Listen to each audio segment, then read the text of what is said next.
Hey, welcome to the Pro Wrestling Musings podcast. I am Griff from GA. Joining me today, as you can see, Sam and Sergi. Sergi, I think that makes you 3 for 3 on podcasts that we've done on camera. I think, I don't know. We need stats on Sergi's appearances on camera. But I know that this is Sam's debut, so you can actually see Sam. Now, normally, you know me, I have a movie quote ready. But who can think about movies at a time like this when we are, at the time of recording, about less than 12 hours away from CM Punk debuting on AEW. So really, I haven't thought about a movie in weeks thinking about this. But the reason why we're doing this podcast now is because we have Dynamite to talk about before we get on with the rest of the events happening on Rampage. So let's talk about Dynamite, and we will begin where all things begin, where all good things begin anyway, and that is at the beginning. And the beginning of this Dynamite, I thought, was very, very good. Darby Allin and Sting take on 2.0. This was interesting to me because AEW doesn't always start this way. They don't always do this, crazy off-the-walls brawl kind of thing. They usually start with a hot match, but usually they do entrances and they do that sort of thing. And this was it was insane from moment one.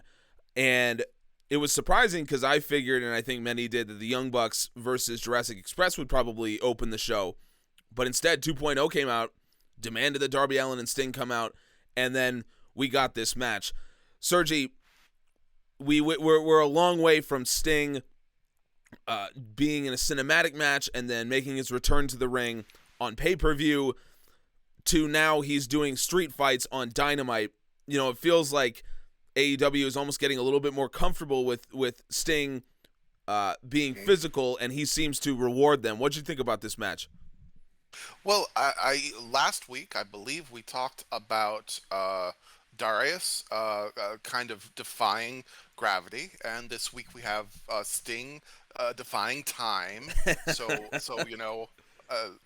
you've got Dynamite's wrestlers to think about. You're all of the great powers of the universe need to be wary. So yeah, this was amazing in many ways. One is that AEW always feels like a show that's been scheduled in advance, as opposed to we figure somebody will do something. That kind of and so someone taking charge and saying we want our match now doesn't feel de rigueur. It actually makes it feel chaotic in a real way, as opposed to like we have pretend chaos all the time, so it all kind of blends together.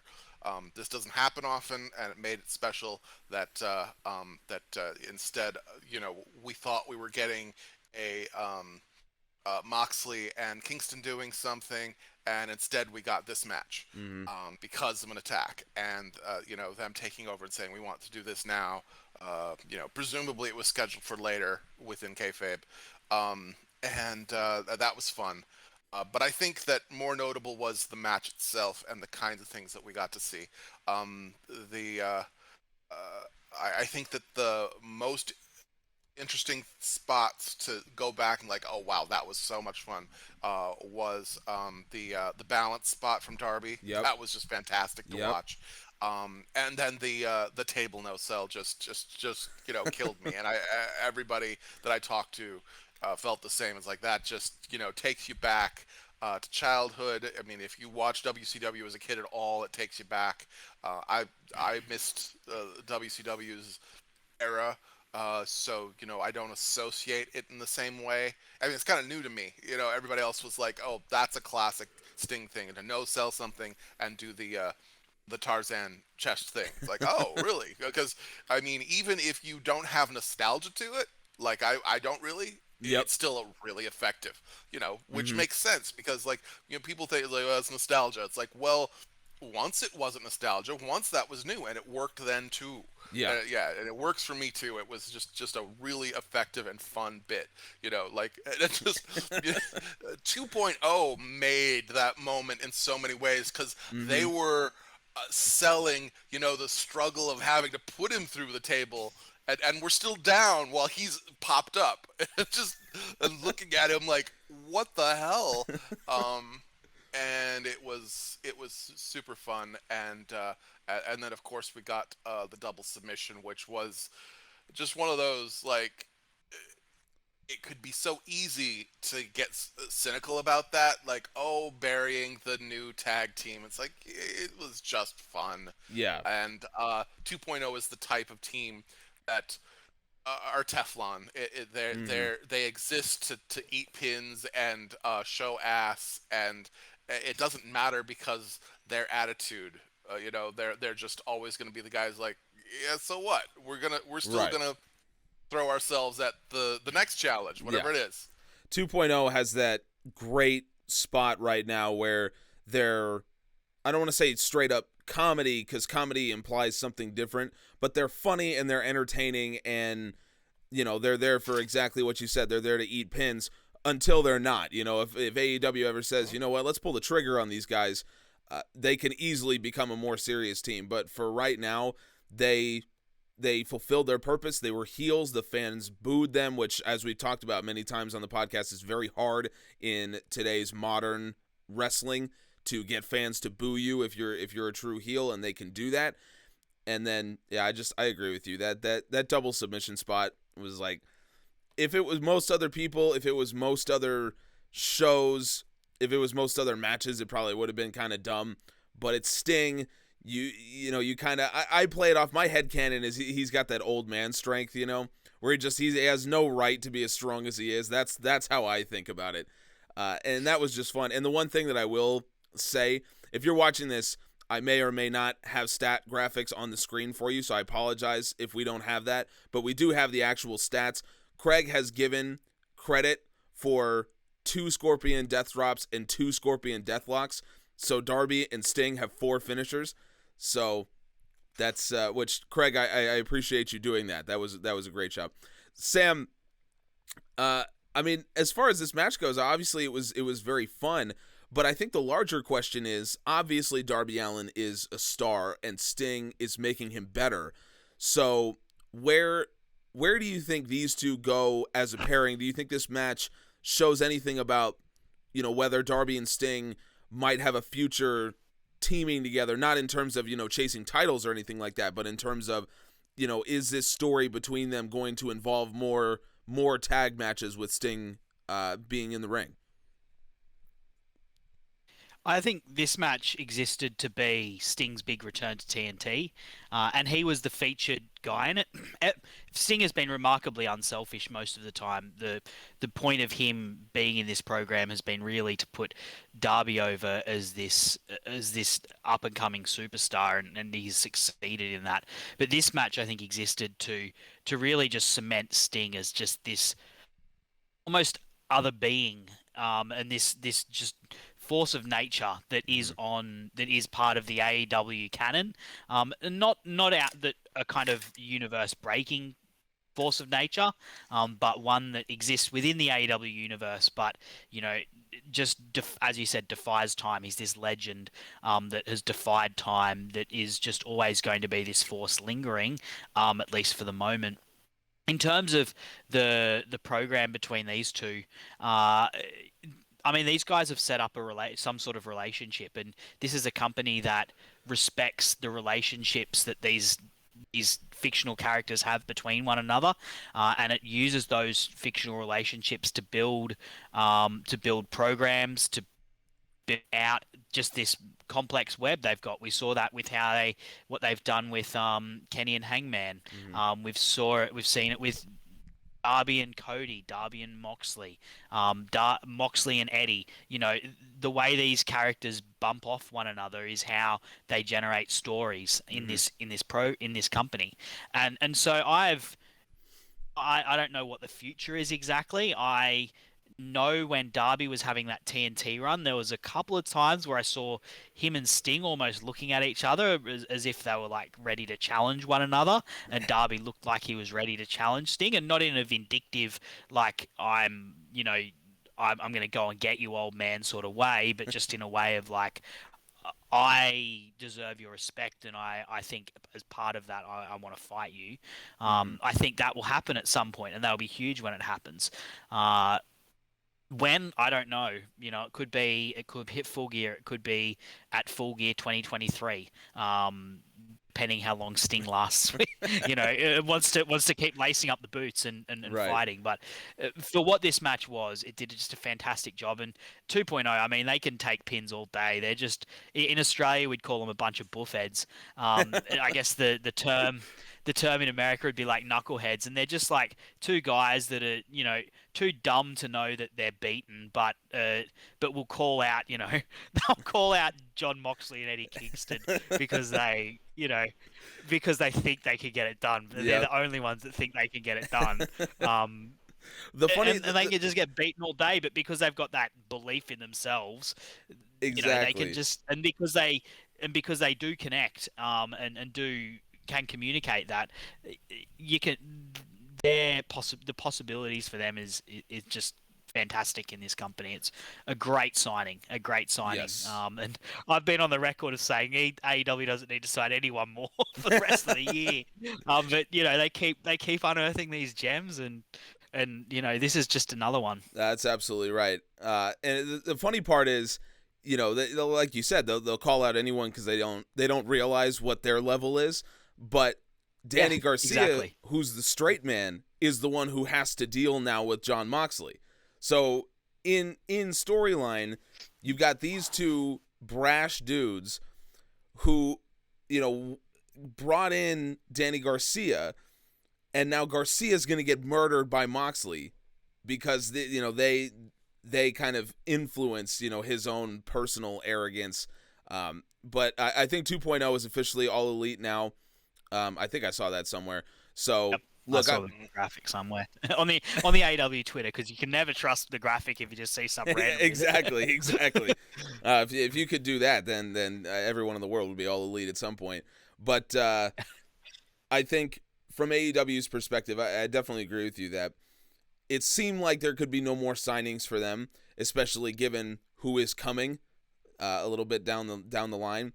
So it felt like, if you don't have the guy at this point, you're not going to find him. Thankfully, AEW seems to have the guy, they have the woman, they have the team, they've got their stars, and yet they can carve out this little niche for 2.0.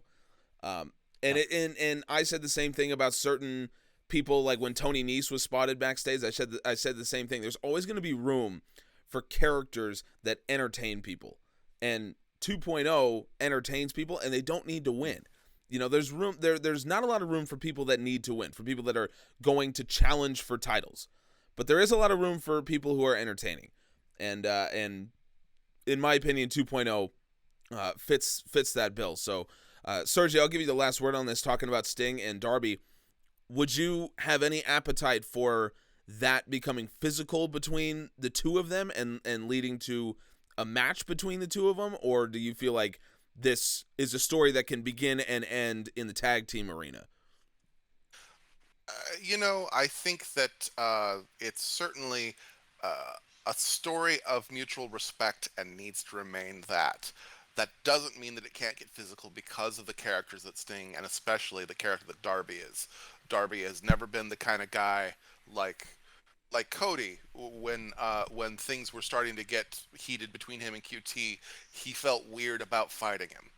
Darby doesn't see fighting as disrespect in any way. He all the time is like, I'm fighting you because I respect you. He's used that general gist with most of the people that he's called out, like, you should challenge me for the TNT title when he was TNT champion. And there's no reason why that dynamic wouldn't work with Sting at some point. But there's no rush. There's plenty of time. As far as we know, that's up to Sting. Sting is the one who seems to have control over time. So, as Sam was saying, as long as he wants to do it, there's plenty of time. We don't really know how much time there is, but in terms of story, there's no reason to rush. I mean, there might be in terms of we don't know what Sting has told TK about how long he wants to do this. But as far as within the story, they could keep on as a pair for a long time before going to the point of, okay, we need to settle this between you and me. Mm-hmm. On a given night, which of us would come out on top? Yeah. Well, I think it's just as possible, if not more. I think it's more probable that it's possible Sting has said, I can't go that much more, so we got to kind of get this moving so that I can put over who I'm going to put over and then get out of here. I think it's almost more possible that TK and some of the backstage people are having to rein Sting in, because he's saying, listen to the fans. I want to go out there. I want to fight next week. They're like, Sting, you are in your 60s. Please calm down. You're not going to fight every week. But it did. I mean, it just. No, I agree. It was always possible that the fans. It's always possible that fans turn on guys like this, because it's always possible that fans don't appreciate that older guys are coming in and taking matches in times where you could put a younger guy, which is not. It's not an argument I love to say. Oh, you could have used a younger guy here. Like, okay, yeah, whatever. But it's always possible that fans turn on people like that. But what's remarkable about this is the fans have just bought into Sting 1,000%. Everything he does, they're into. Whether he's whether he's doing the Orange Cassidy thing and the fans were eating that up, whether he's just standing there and the fans eat that up, or whether he's actually in a match. So, I think I would be surprised if they weren't at least a little worried about what fans might do when Sting got in a match, and they have been rewarded by the fact that the fans are cheering like it's 92. And like he's, or 97, they're cheering like he's in his prime. So I think it's a credit to Sting that he took a risk, and he's being rewarded for doing that. We just barreled on through Dynamite after this, because we go straight into Sammy Guevara versus Shawn Spears. This was cool. It was a cool personal moment for Sammy, because he was in his hometown. He got to propose to his now fiance. That was a cool moment. In American sports, I don't know if Australia does this a lot, but in American sports, it's really common to have proposals happen at games. Whether it's on the jumbotron or it's an athlete proposing after a game. I mean, it's fairly common. So it was cool to see, because you don't actually always see it in wrestling, which is interesting, because you think you'd see it more in wrestling, but. Whatever. This was cool. Shawn Spears, I think, had a really good promo, got some really good heel heat, and then they had a pretty good match. I really enjoyed what we got here. I think Sammy Guevara is solidly part of that next generation of stars. In tennis, we talk about the next gen, and Guevara, I think, is right in there, along with Hangman and MJF, and he's Jungle Boy. He's in that category, in my opinion. Sam, this match, I think, served one purpose and one purpose only, and it was to get Sammy in front of his hometown fans and get him a win. But they did everything they could to persuade you that it's possible Shawn Spears could win today. That sometimes you can find that a little bit annoying from the perspective of, oh, there's so many near falls and I don't believe any of them. This one actually did work for me. Sam, did it work for you? Yeah, it did. It was a popper of a match, I'd say. It existed to generate big pops for Sammy Guevara, and they did a fantastic job at doing that right from the get go when he launched himself off the stage at Shawn Spears. Fantastic way to start the match, and this was a match full of the sorts of big high spots and athletic aerial offense that Sammy G is known for. My only criticism of it is I'm unsure why they had him kick out at the end of the 680, and I worry that Sammy he is the kind of guy that does tend to go overboard at the end. Can do at the end of these matches. He had that big match with MJF, which I really enjoyed, but it involved a lot of those big finisher kickouts, and I don't know. I think in the context of this match, I know why they were doing it, but I just did not see the reason for him having that kicked out, because he kicked Yeah. out. This is a spectacular move that I think should be, that is something that it's not something that everyone can hit. A lot Yeah. of people can hit, a moonsault or something like that, but a 630 takes some serious athleticism. Yeah. He landed like bang on Shawn He Spears' did. sternum. It looked like it sucked to take. And I'm it was imagining Shawn after. Spears in that moment where he did take that. Sammy just lands on his chest, and Spears knows that he's going to kick out of this. Yeah, So just yeah, I bet you could see it in his face that he's like, "Can I just get out of here? Like, I need to go check yeah, and to make sure my lungs are still there." yeah, and I just saw no need to not finish the match on that, and I worry Mhm. just long term. I just worry because it's not the kind of thing you can do every single match. Is Yeah. just have that big avalanche of kickouts at the end to get the crowd excited. You do have to have a bit more dynamicism. Is that even a word? I can't It's pronounce a things word now. tonight. Yeah, you have to have more. You have to be more dynamic than that. With Mhm. your card layout, and I worry that Sammy hasn't developed that yet. Mhm. And it's something that he will need to pick up if he's going to reach that level that we do hope that he does reach. Mhm. Yeah, as I said, it's a minor criticism. This match served its purpose. Its purpose was to get Sammy big pops in front of his home crowd, and Yeah. it did that. It was and Shawn Spears also played his role perfectly in that. Oh yeah, definitely. When I was watching it, talking about that last kickout sequence, the only thing I could think of was that AEW wants the GTH to be his finisher. So what they wanted to do was they wanted to tell you, no, the 630 is more of a signature move, but the GTH is going to be his protected finisher, which you can debate about, whether a 630 should be kicked out of by anyone other than, champions or top guys. But I think that seemed to me to be where AEW is going, because usually if you have one move that doesn't finish it and then the other guy gets no offense in and you just do your finisher and beat him, what I take that to mean is that going forward, if someone kicks out of the 630, it's not designed to be sold like, oh, this guy kicked out of the 630, it's incredible. I mean, the commentators will sell it like that because they need to tell you a story, but you shouldn't take that to mean that, this is some huge moment, like if someone kicked out of the Judas Effect or the One Winged Angel or something like that. It's one of those weird things that wrestling needs to do, that they're saying, our commentators are going to tell you something, but that's not the story we want you to believe. We want you to believe this other story that we're going to tell you through our physicality. It's one of those weird quirks of wrestling. No, I agree.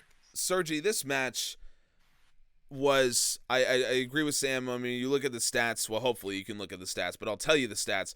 As far as match offense goes, Guevara had 58%. As far as big offense goes, Guevara led 28-20.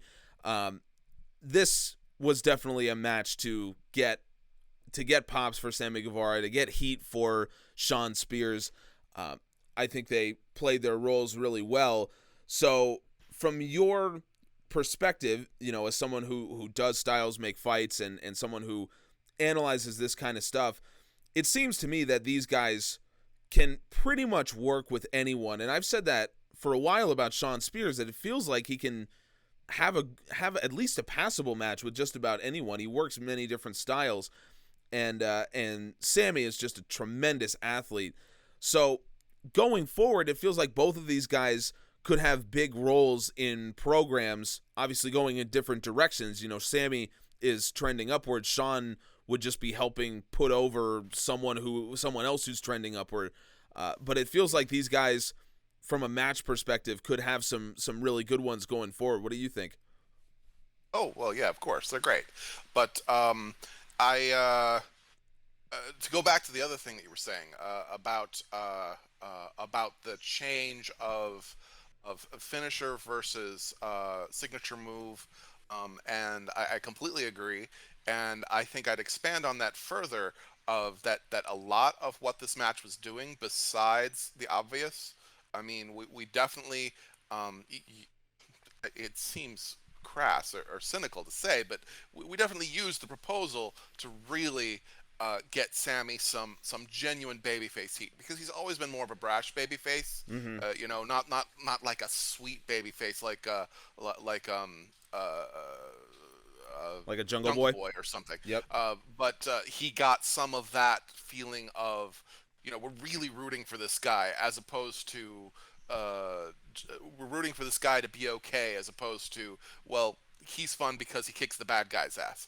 Um, but part of that is transitioning him to I mean, looking at the stats and comparing them, his offense stats, as transitioning to a more confident, less reactive mix of offense that includes more grapples, and that includes switching to a grapple finisher. I mean, if you look at it, he in his last two big, well, not big matches, his last two matches, his match with Wheeler Yuta could be like a trial balloon of it, but those last two Mm-hmm. matches, he used a lot more grapples than he ever has in the past, and I think that that's very telling. Well, that's a really interesting way to think about it, because the grapple, I always felt like, is, it's such a wrestling word, but for most of wrestling history, it has meant something different than what we mean it now. It used to mean actual holds and transition and more amateur style. I mean, that's what the word means. But what it's come to mean now is just not strikes or dives. Which is really interesting, because when they were talking about grapples in the 50s, no one was thinking, okay, so I'm going to put you on my shoulder, I'm going to flip you over onto your feet and then knee you in the face. I mean, that wasn't really in what people were thinking of, but Hmm. I think you're absolutely right.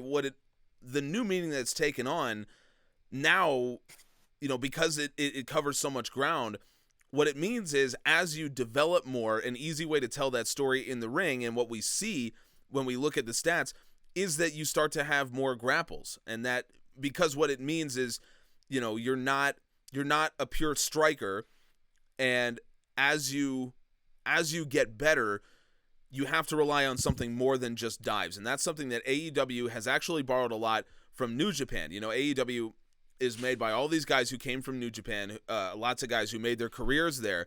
And in New Japan, it's very, very well established that if you are going to be a champion, you have to stop doing a lot of the flippy stuff. And you can see it perfectly with Will Ospreay. Ospreay is one of the best junior heavyweight champions in the history of New Japan. As he became a heavyweight and started challenging for the championship, he stopped doing a lot of the aerial assassin Will Ospreay things that he was known for early on. Kenny Omega, very similar. The Young Bucks, very similar. So I feel like that's a philosophy that they have now moved to AEW as well. It isn't, because AEW doesn't have weight classes, it's not so defined, but it certainly does seem to me that as you progress, as you go further, your dives start to go down. As you move up the card, your grapples start to go up. I mean, that's kind of a generalization, but that seems to me to be sort of, what guys tend to do. Yeah, absolutely. I think that a couple of things to clarify about that. One is, when I first came on and started working with stats with Craig and the stats that he pulled, I questioned the name grapple. It's like, why are we calling that grapple? Couldn't we call it something else? And Craig explained that he was getting it from the video games. That's how the video games classified it. Yeah. So that's where it comes from. For anybody who is confused as what we mean by a grapple, that would include suplexes, throws, or a move like a go to sleep or a GTH. Anything where you grab someone and then do something with them. And what that implies to me is, like you were saying, if someone's grapples are going up, it can mean one of two things. Either they're moving from a lightweight to a heavyweight style, like you were talking about, or they're just showing more confidence. That's what a more grapple heavy style implies. Is Mm-hmm. not scared of getting into your hands. Somebody who uses very few grapples and uses other styles is playing the stick and move game, which is important and useful if you're smaller than the guys you're fighting usually, Mm-hmm. and you're playing into that. And that's I can't think why we're seeing this change from Sammy, is that he is supposed to be portraying someone who is more confident in his ability to mix it up with someone physically, and not trying to stay out of it people's grasp. That's a really Much interesting so. look at it. When you just one last thing on grapples. What's interesting is I think every other stat we keep, it's fairly predictable who's good at it and who's not, who uses it most, and what that means for their style. Grappling is the one where when you look at people at the top of the list when it comes to grapples, it's some people that you would not expect. So over on ProWrestlingMusings.com, you can see the database of all of our stats right now. And if you look at the top 5 wrestlers in terms of grappling, it's Nyla Rose, the Young Bucks, Brian Cage, Britt Baker, and Kenny Omega. Now, when you think of traditional grapplers, these are not names that usually come up. You'd think maybe Omega and maybe Cage. But to have the Young Bucks in there seems really weird. To have Nyla Rose in there, when you have someone that big. Not exactly Zack Sabre Jr. Yeah, exactly. So it's just it's so interesting that like Sergi said, grappling means something different. What it means is you're throwing your opponent around, and big heels don't necessarily need to be big strikers the way Miro is, for example. They can just be big and strong and throw people around. But there's just some interesting inclusions in there. The Young Bucks do that, and it's like, why are the Young Bucks doing that? It's so interesting to just go through and look. And we've been on a little bit of a tangent when it comes to grapples, but I think it's one of those things that it's really indicative of the way wrestlers approach their matches from a physical perspective. They think about it not just in terms of strikes and heat and comebacks. They think of it also in terms of what does this mean for my character long term. Whether or not they think about how many grapples do I want to do today, I think that's up in the air. You'll have to ask them. But I think that does go into it mentally at least a little bit. To address what you were saying about the Young Bucks, I think that for a team like that, it's because of they use a lot of whether it be a callback or their own. They use the double team moves. Most of those are grapples. So that's that would be why you'd see them up there. That would make sense. The Indie Taker, all those kinds of moves are grapple moves. Oh, interesting. I didn't realize that we threw those in there. All right, that's cool. Yeah, if you've picked someone up and you've grabbed someone and then you do something with them, that's a grapple. So that includes like an Indie Taker or anything like that. Makes sense. Well, then now I'm just surprised that there aren't more tag teams in the top 5. Really, that's true.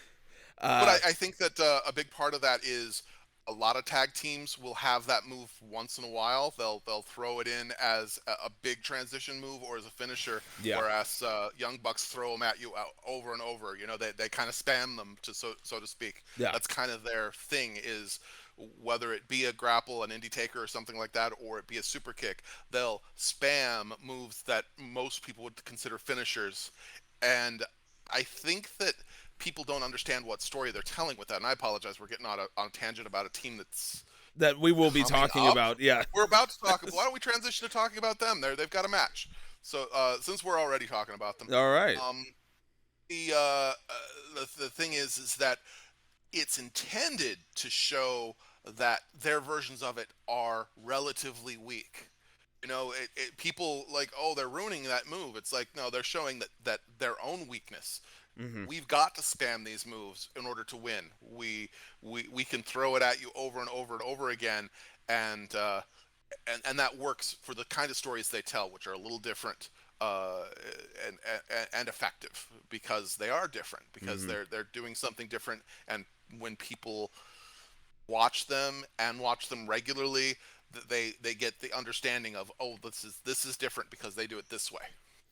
It's interesting because there are guys in AEW who you feel like are good. Everyone agrees that they're good. They're traditionally good as far as wrestling is concerned. Moxley would be one of those guys that like is a traditionally good wrestler. The Young Bucks are very divisive. The way their characters are, the way they wrestle in the ring. There's a lot of debate, and there's a lot of people that really hate the Young Bucks. I mean, it's hard to find someone who's just kind of about the Young Bucks. It's a very love-hate thing with them. But I think for a lot of people in AEW, there's a lot of love for the Young Bucks. And a big reason why is because they can put on matches like the one they had with Jurassic Express. It was so high-paced. It was so entertaining. And they have just a knack, the Young Bucks do, of snapping into this extra gear of their matches. And also, I mean, say what you want, but these guys sell so well that during this match, you're thinking, there's no way there's a title change. But there might be a title change because the Bucks are just selling it, and Jurassic Express hit tag team moves, and Jungle Boy's going nuts, and Luchasaurus is going nuts, and you're like, I mean, they're going to win. The Young Bucks are going to lose today. And that is a quality that I think very few teams, very few wrestlers rival the Young Bucks in terms of doing that level of selling. So, Sam, I mean, from a match perspective, I thought this was everything that you want a title match with a short build to be. What did you think? Yeah, this was my favorite match of the night. You put it perfectly there that you thought they were going to win. There's no way they're getting this reign that started at full gear. It's gone for like 9 months now. Mm-hmm. There's no way it's just ending on a Dynamite, with a 1 week build to it, 1 or 2 weeks build. I can't remember exactly how long. I think 2 weeks maybe. No, I think it's 1 week. Yeah, it's not going to. But these guys just have a knack for laying out the matches and making you believe by the way they sell, by the way they lay things out. And when the faces were in there, when Jurassic Express were in there, just nailing and taking on wave after wave of people that were popping up left and right. You had Kenny Omega, you had the Good Brothers, you've got Brandon Cutler, you've got Michael Nakazawa, and it sounds chaotic, and it is chaotic, but they lay it out in a way that it doesn't feel. It feels natural, and it feels like as I said, it feels like it happens in waves and in stages. So even though within the chaos, there's organization to it, so the camera can catch it, the people in the ring can come from there. It doesn't. There's not people just standing around doing nothing or waiting. You don't see people just waiting. Everything's timed so well and so perfectly, and you believe. Like I think there was like maybe 3 near falls that I bit hard on. I bit hard on it, and the crowd was, you've got Jungle Boy coming out to Baltimore, and the crowd going nuts for him, and you're just like, yeah, look, sign me up. This is happening. Jurassic Express are taking this, and the Young Bucks are pissing off to Hawaii. This is what's going to happen. Sam, you remembered the name of the one-hit wonder. It's good you did, because I never do. I only know of it because of Jungle Boy. And look, I'm hoping, I don't know if it's going to happen or not, but after this match, like, I want Jurassic Express to be the ones to get this cage match, because now from this one-on-one encounter, where it took all of the Super Elite, that Jurassic Express can do it. And you want to see that happen, because you want to see Jungle Boy, you want to see the rise of this feel-good act, the most wholesome act, well, except for the Dark Order, but like the most wholesome act on the roster, Jurassic Express. You want to see them get the belt so much off these insufferable pricks, yes. The Young Bucks, and just this match was just fantastic in the way it was laid out, and the way that, as I said, it helped you believe. It made Jurassic Express look like they could beat this team that's just invincible, and in the end, it made you just want to see the Young Bucks. When they won, it made you want to see them get beaten more, and that's exactly what this match was there to do, to set up this tournament. That I don't know. I don't think it's probably not going to be Jurassic Express that win this tournament, but if it is, man, I am so there. Well, you make a great point, and look, it might be Jurassic Express. So the 4 teams are Jurassic Express, the Lucha Brothers, Private Party, and the Varsity Blondes. Each of these teams have their own history with the Young Bucks. So it could be any 4 of them. I mean, logic would dictate the Young Bucks obviously are mega heels, so you'll want so you would want a babyface team to go against them, so that would probably eliminate Private Party. But then, I mean, you never know what AEW can do. They're not above doing heel versus heel matches. They've done it before. So I think the most interesting thing, and one that they announced it in the middle of the show, which meant that by the end of the show I had kind of formulated my thoughts about it, was that right now they're announcing that it's going to be in a cage. It was interesting when I first heard it, because what I thought was, like the only time we've seen the cage in AEW was for Cody versus Wardlow. It was for this blood feud between Cody Rhodes and MJF. And so now we're going to do it where we don't even know one of the competitors, until like a week before it happens. But the more I thought about it, the more I thought, you know what? This is actually much more old school than you'd think it is. Because you would think, oh, well, in the old school, you needed months and months of build, and then you got the steel cage, and that was the feud ender. Sometimes that was true, but really the cage, in the annals of wrestling history, the cage has just meant keeping people out. That was the whole idea. It was used exactly for situations like this, where you needed people to stay out of the match. And when you watch this match, I thought exactly what you thought, Sam, that if the Good Brothers and Kenny and Nakazawa and Cutler had not been there, Jurassic Express would have won this match. So it seems like the cage makes perfect sense, and it would make perfect sense for a title change to tell the story of the Young Bucks lose their titles because now they don't get help from all these people that they were expecting help from. So it would seem to make sense to me in that regard. Sergio, I will let you jump in at some point, but to your point, it has had months and months of build, because we've had months and months of the Young Bucks winning by hook or by crook, with the help of various people that are around them, popping up just at the right moment to help them get the win. So it has had months and months of build, not as a one-on-one thing with one particular team, but against a number of different teams. It's a long-term character thing that's happened, and they're paying it off with a steel cage match, which makes perfect sense. I mean, it works for me. So it took me a little bit to come around to it, but yeah, once I thought about it, I agree with you. It makes a lot of sense to do it in that. So Sergi, we've now covered a lot of ground. We've covered this match. We've covered the title tournament.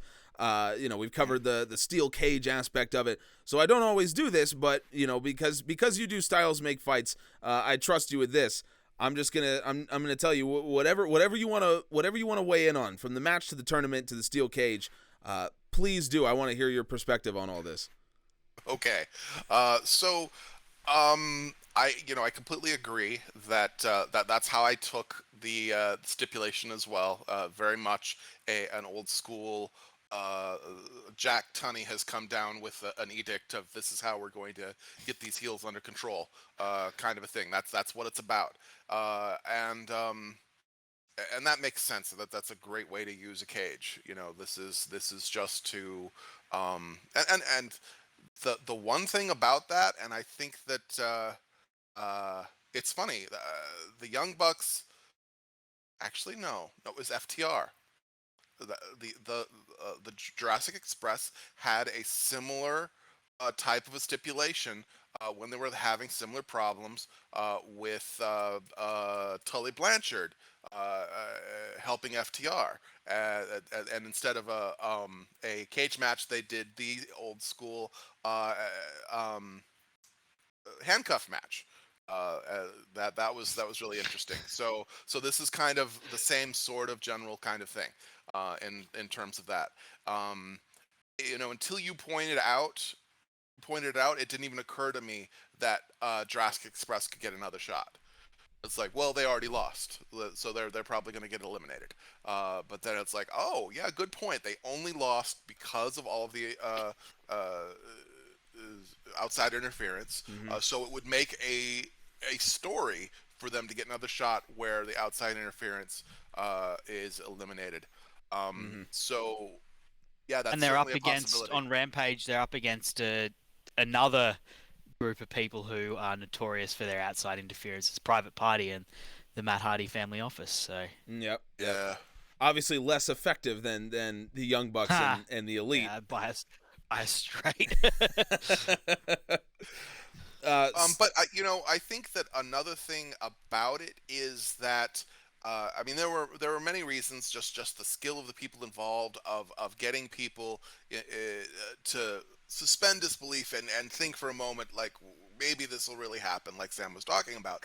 But one reason to really bite and say, maybe this is going to go a different way than you'd expect, was the fact that Kenny came out in a callback to how he lost his Impact Championship. Mm-hmm. With his chair that for some reason symbolically he decided to paint gold to represent the gold that they had cost him. I honestly, it was like, is Kenny turning on the Bucks? But no, it all worked out.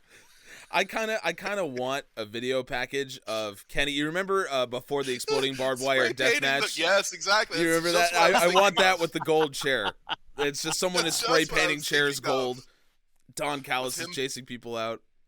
Him building that thing was just what I thought of when I thought of like the idea of him deciding I need this chair to be gold, just to symbolize the gold that we're trying to protect here, and that they failed to protect for me.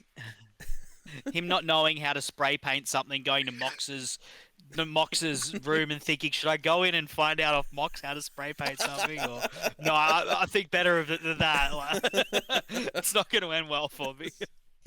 I think all of this discussion is part of a greater development that we've seen from the Elite, which we don't always talk about, that we did on this podcast a couple weeks ago, and I just want to bring it up again because in an era where heel heat is so easily confused with go away heat, and we'll talk about that in a second, the fact that the Elite are so they're so good at getting heat. I mean, they're such heels. People hate them, but in a way that I want to see them on my screens more. I want to see the Young Bucks lose. I want to see Kenny Omega lose. And, with go away heat, that's the key difference. It's not that the key difference is that final match. If you've got go away heat, you don't want that final match to even happen. You're like, I would just want this person to go away and not have a match in front of me.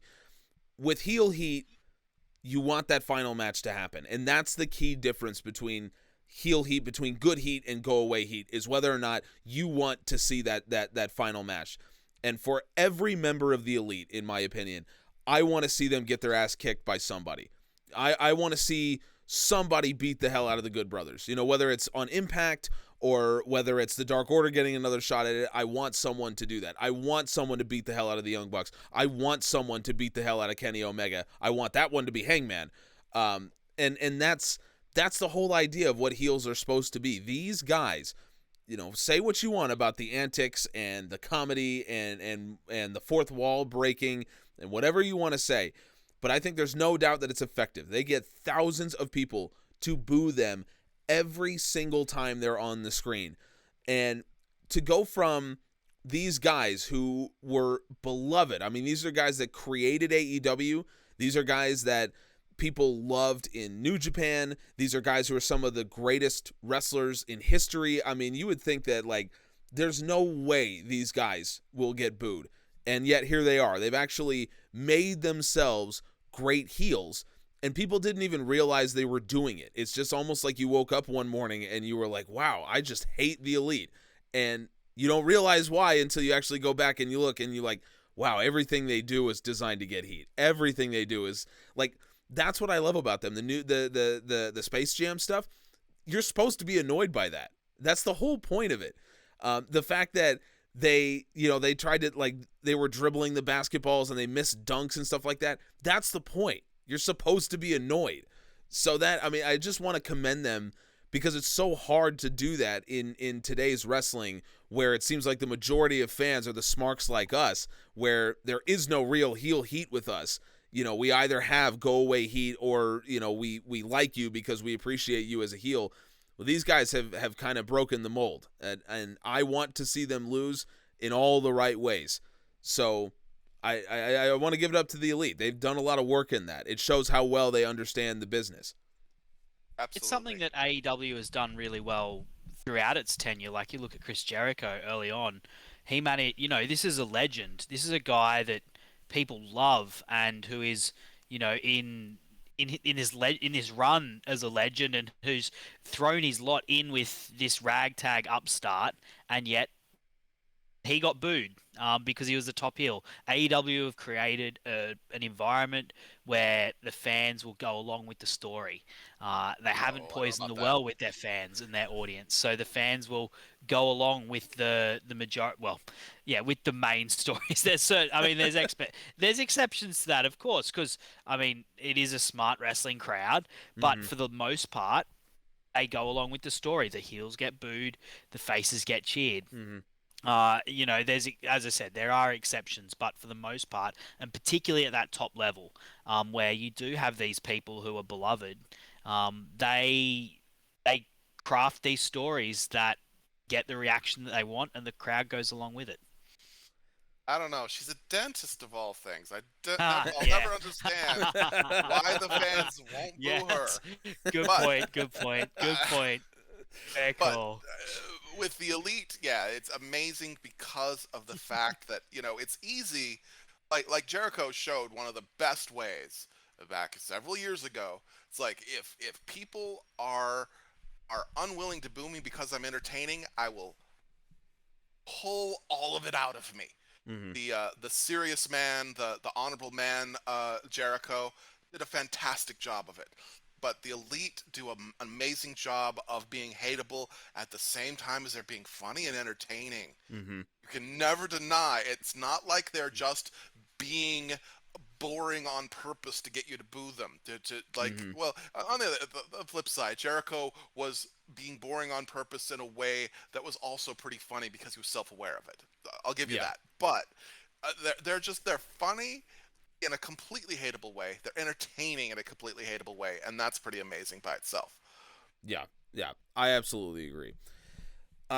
Speaking of go away heat, there was a segment on this show that certainly had go away heat with a lot of people. So Dan Lambert from American Top Team is very much a name in MMA. In wrestling, yeah, maybe not so much, and some would argue that maybe he shouldn't be, but that's what we're here to talk about is whether he should be or not. So Dan Lambert is back. He cuts a promo. He has Andrei Arlovsky and Junior Dos Santos behind him. So if you're not if you're not into MMA, then you would have no idea who these people are. And to be fair, I like MMA, and at first I was like, I can't remember the names of these guys. So they didn't. I don't think he came with his best, considering that there are current champions like Amanda Nunes and Jorge Masvidal who are part of American Top Team. So it was a little weird to go with these guys, even though look, they did their job, especially Junior Dos Santos. I mean, he just looks scary. Like that's kind of, he always has during his entire career. So they certainly did their job in that regard. But Lambert cuts his promo. Archer comes out, pretty much the same as what they did the last time this happened. This time, though, the what's it called? Men of the Year, Scorpio Sky, Ethan Page attacked Lance Archer from behind, and it was ambiguous in the sense that Lambert was cheering them on and yelling at them, but I couldn't tell if it was like he's giving orders kind of thing, that old wrestling trope where, someone's directing traffic for someone, or if Lambert really didn't know that this was going to happen, and this just sets up a feud between Scorpio Sky and Ethan Page, and then we're done with it. I like Dan Lambert, and I like MMA people getting involved in wrestling, because I think, especially in AEW, it's a story that they are very much capable of telling. It's very easy, I think, in AEW to translate MMA to wrestling. They do it in such a way where it's easy enough. People believe it. I talked about it with Ty Conti on a video on the Pro Wrestling Musings YouTube channel, that AEW did a great job of turning her legit judo background into something that is believable from a pro wrestling standpoint. So I want that to happen more, but I certainly understand why, Dan Lambert's segment here would get a lot of go away heat from a lot of people. His promo was very divisive, just in the sense that it did seem to be a little bit of a non sequitur. He went out there and started yelling about cancel culture, and it's like, is wrestling the play? Is this the place for that? Is that? But the way I look at it is it even like, is it supposed to be a conversation, or is it just this old guy who's ranting about something? Which to me is how I read it. But I want your guys' opinion. Sam, we'll go with you. What did you think about this whole segment? I didn't mind it that much, to be honest. As you said, there's a good way and there's a bad way to do MMA in pro wrestling. Tay Conti, that's one of the gold standards.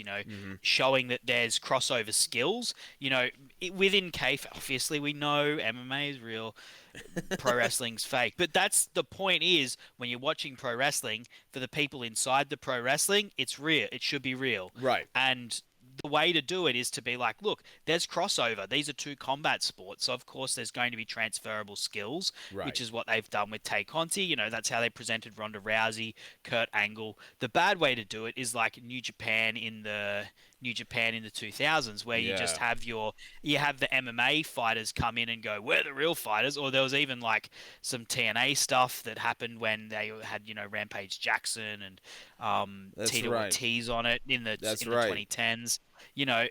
Where you're saying, what you're implying, and this is what happened when Cain Velasquez came into the WWE as well. Mm-hmm. You're implying that the MMA, this is the real stuff. The pro wrestling, whatever these guys, like the MMA is the real stuff. Right. That is a no-no for me. That is a massive red flag. Oh, you're absolutely right. They haven't done that yet, so I'm not going to say that. It just buries the sport, because it's the same thing as like, imagine someone who does the immersion. Right. Imagine someone who does mixed martial arts walking into a boxing gym and being like, "Well, I'm a mixed martial artist." And everyone in the boxing gym would be like, "Okay, that doesn't mean anything to me, because this is boxing. This is something different."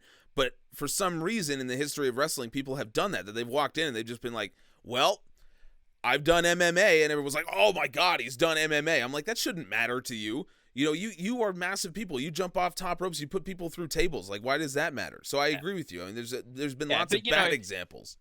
To use your analogy with boxing and MMA, like an MMA fighter is still going to be a pretty good boxer. Mm-hmm. They're going to beat up anyone who's not got any skills in it, because boxing is part of MMA. Right. They're just not going to be as good as a pure boxer, because a pure boxer, that's their sport. Right. Just like a pure boxer isn't going to translate to MMA. They'll probably be pretty good at striking, but there's just other skills involved. Mm-hmm. It's like there's transferable skills, but you can't put one over the other ultimately. Yeah. In terms of the actual content of the promo, I liked that a lot of the things that he was talking about, he was presented as the heel, and he was talking about a lot of things like cancel culture and, criticizing people who are woke. And I was like, well, that's good that, this is a company that sees that as that's what the bad guys say. That's not what the good guys say. The good guys aren't talking about, saying that like cancel culture and woke culture are, the good guys aren't saying that's bad. It's the bad guys that are. And I even understood why they had DeSantos and Arlovsky, because the guy who attacked Lambert last time was Lance Archer, a heavyweight guy. So he's gone. Well, I can't have Amanda Nunes, because as good as she is, she's a lot smaller. You could fit two Amanda Nuneses in one Lance Archer. Yep. Whereas you've got, two heavyweights, because he got confronted by a heavyweight last time. And look, if this is being done to reheat up Lance Archer, then all for it. Happy days. Lambert, he's charismatic enough. He's not boring. And as I said, they've got the alignment right for him with the things that he's saying. So, this is not my favorite thing at all. But I wasn't ready to turn the TV off over it, or, I wasn't even bored by it. I was, just, happy to have it there. Yeah.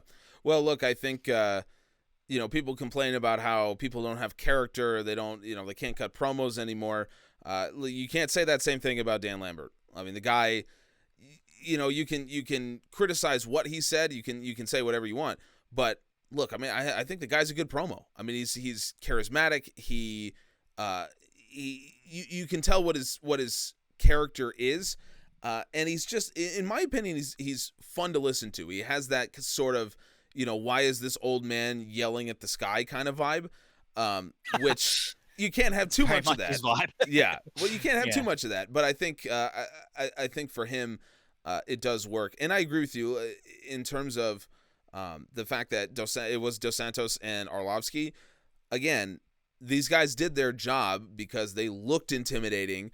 They looked like, guys that I certainly would have worn some shoes instead of some slip-ons, but that's I actually didn't even notice that, but all right, that's fair. First thing I noticed, I'm like, mate, come on, Arlovsky. I mean, he's more dangerous when he kicks those shoes off altogether. But well, yeah, exactly. So I'm definitely with you. I think I'm not going to complain about it, but I know that this had real go away heat for Sergi, so I want Sergi to give his perspective on this as well. Sergi, can you explain why you had real go away heat with this segment? Yeah, I didn't like it. I'm not one to pick at faults in a way that says, this ruined the show for me, because it didn't. It was a segment I didn't like, but that was okay because it was overall a show I liked a great deal. Mm-hmm. But as far as my specific criticisms of it, there are many. I don't agree that Dan Lambert is an engaging promo because he was basically playing the character that people imagined that they might bring Cornette into play. All I could do was compare, and yeah, Cornette would have been better at it. Not that I think that's a good idea for different reasons. He has shown an inability to paint within the lines of what's considered acceptable to say, and he said some genuinely offensive things about members of the roster, and that shouldn't be so easily forgiven. But just as a promo, yeah, that would have been better. But even if it had been that, I wouldn't like it, because I just think that the idea of a heel whose gimmick is "this show sucks" is a bad idea. It's just not a good way to get heel heat. It works because we're fans, we're here. Mm-hmm. We're here because we like this show. So, of course, we're going to boo you for saying this show is not so good. But heels are supposed to say some things that are true, and make you go, I hadn't thought of it that way. I'm mad at you for pointing it out. And you don't want that about your show. Mm-hmm. It's just too meta and too easily, I mean, it's just the sort of thing that you can picture a certain other promotion doing and everybody saying, yeah, he's right. That wouldn't happen with AEW because people love this show, but still, it's like, that's not what you want. I just don't like it in general as a theme. This is the theme of my character is wrestling's no good anymore, and let's bring it back to the old days. It's like, nah, no, I don't want you. I don't want your whole character, much less the fact that I don't find you particularly entertaining as a promo or as a manager type of person, within the context of wrestling, basically a manager. Yeah. So let me play devil's advocate. One more thing. Yeah, go ahead. One more thing. It's just bizarre how we had this whole premise, probably to bring in MMA guys. They had the excuse. I think that you guys were a little bit confused about, like, well, why it wasn't his own guys. He did have like an explanation in the promo of like the contracts with Bellator or whoever he's with don't allow them to be on pro wrestling. So I contacted Dana and got some outside guys who don't have that kind of contract. But it was just weird. Like we thought this was. Well, I may have misunderstood, but it was weird how they did all of this to set up an MMA crossover, and then the Men of the Year jump out, and it's, what? How is this related? Anyway, yeah, go ahead. Devil's advocate. So I just want to play devil's advocate to the one point.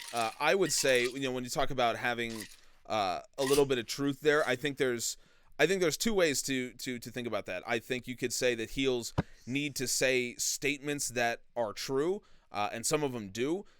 But I think another way that you could do it is to say what they say needs to have a kernel of truth in it, but then it's blown out of proportion. And I think from Lambert's perspective, there is a kernel of truth in what he says, insofar as his character is, you people all think that AEW is here to save wrestling. Now, that is true. I mean, if we look at ourselves as fans, if we're being honest with ourselves, how many of us would still be really watching at least American wrestling seriously if it were not for AEW? I think if we looked honestly at it, I would not be. I would not watch WWE on a weekly basis. I probably wouldn't watch any kind of wrestling on a weekly basis were it not for AEW. So I think that's the kernel of truth in what Dan Lambert is saying, is that yes, there's a lot of fans that really in their hearts believe that AEW is a revolution in wrestling and it was here to save wrestling. And the heel part of him is him saying, but you're all wrong. And him saying that is where we get it as a heel. Whereas babyfaces would say, you all believe that AEW is here to save wrestling, and you're right. You know, that's Cody's character. So I think if we're talking about, you know, having grains of truth, I think he certainly does. But I also agree with you in the sense that, you know, it's the men of the men of the year involvement is what was out of left field, because it did seem to be. I would have kind of liked to see. I always like to see people who I'm not expecting to be good in wrestling end up being good. So actually, Cain Velasquez, Sam, you mentioned him earlier. If you remember when Velasquez first started wrestling in AAA, there was videos going around that he was like doing Hurricane Ranas, and he was, you know, he actually looked pretty decent. So I'm always it's always cool when someone does that. So I was kind of hoping, and this isn't realistic, but I was kind of hoping that Lance Archer would run in and suddenly Junior Dos Santos, like, he actually learned how to wrestle and no one knew. And so now he's like, you know, wrestling Lance Archer. I was kind of hoping for that. But it does seem a little bit of a non sequitur that Men of the Year came out. So I don't know if this is going to be sort of a faction or an alliance moving forward, that Men of the Year are wrestlers, but then they can get supplemented by MMA guys supplied by Dan Lambert. You know, he can give them bodyguards essentially. Because when you think about it, it would make sense for their character that these are big guys, these are tremendous wrestlers, great athletes, but they think they need bodyguards. So Dan Lambert supplies some. So I could see that if that were a story moving forward. Or it might just be that AEW promised Dan Lambert a segment. They want to keep this partnership going with American Top Team. They want to have a good relationship. And so they said, look, we'll put you on TV. We'll put you there, and we're going to use this as the basis for a feud between Lance Archer and Men of the Year, which, by the way, is not a feud that I'm going to say no to. If it's going to give me Ethan Page versus Lance Archer, I'm going to take that all day. So, yeah, I think I certainly understand if there's go-away heat for this segment. I get it. It doesn't have it for me, but I get it if it has it for you. Let's move on and let's talk about real quickly. Let's talk about a little bit of an interesting segment. Paul Wight has himself a match at the pay-per-view coming up, rather, at All Out, and I'm not going to give my thoughts on it yet. Sam, I'm going to go for your thoughts first. Paul Wight's got a match with QT Marshall at All Out. I'm going to put you on the spot a little bit because I'm genuinely still trying to kind of make up my mind on this one. So I want to hear other thoughts about this. Sam, what do you think about this? Yeah, look, I gave my thoughts earlier on Sting and how I thought he'd been incredibly unselfish in how he'd done things, and I thought that what they'd done with him was profoundly positive. I don't feel that way about this. And to give a bit of history, so one of the things that drove me nuts watching the WWE was how they would bring in part-time previous legends and put them over the current roster members and have them dominating the current roster members. And it's one of the things that really, as I said, drove me away. And there is a way to use right. And that was one of the things I learned through watching New Japan was there's a way to use these veterans right. Who they're well past their prime, but they've still got something to in the ring Mm-hmm. potentially, and there is a way to use them correctly. What they're doing with Sting, I think, is right. I am just not convinced that the Big Show is the person who can do this. He can, like, what? Honestly, watching him walk to the ring, he looks like he's in pain as he walks to the ring. Um, he doesn't move fluidly already, and as much as he would say you know, uh, he's got a lot to teach them about character and all these things. When I watched his, amateur theatrics last week, the way he, was scowling, it looked like the kind of thing that I'd see at amateur theatre here in Newcastle. Not something that I want to see on TV. I don't think he has got much to offer. And putting him with QT Marshall, what's the point of it? Like, it's QT Marshall is not an up and coming star. Mm-hmm. He's everyone knows what's going to happen. It's going to be 3 or 4 minutes so that the Big Show can get, and Big Show will get a pop and it'll be a nice, happy thing. But I just don't see, I don't, I don't see the point of having that on a pay per view. Maybe I could be okay with that being on a TV show, but not on a pay per view. I'm not someone who thinks that pay per views need to have come down matches and things like that. I think that's just filler. They just become filler and a waste of time. And I don't think the Big Show should be on a pay per view in 2021. Sorry, Paul White should be on a pay per view in 2021 because he's not up to it.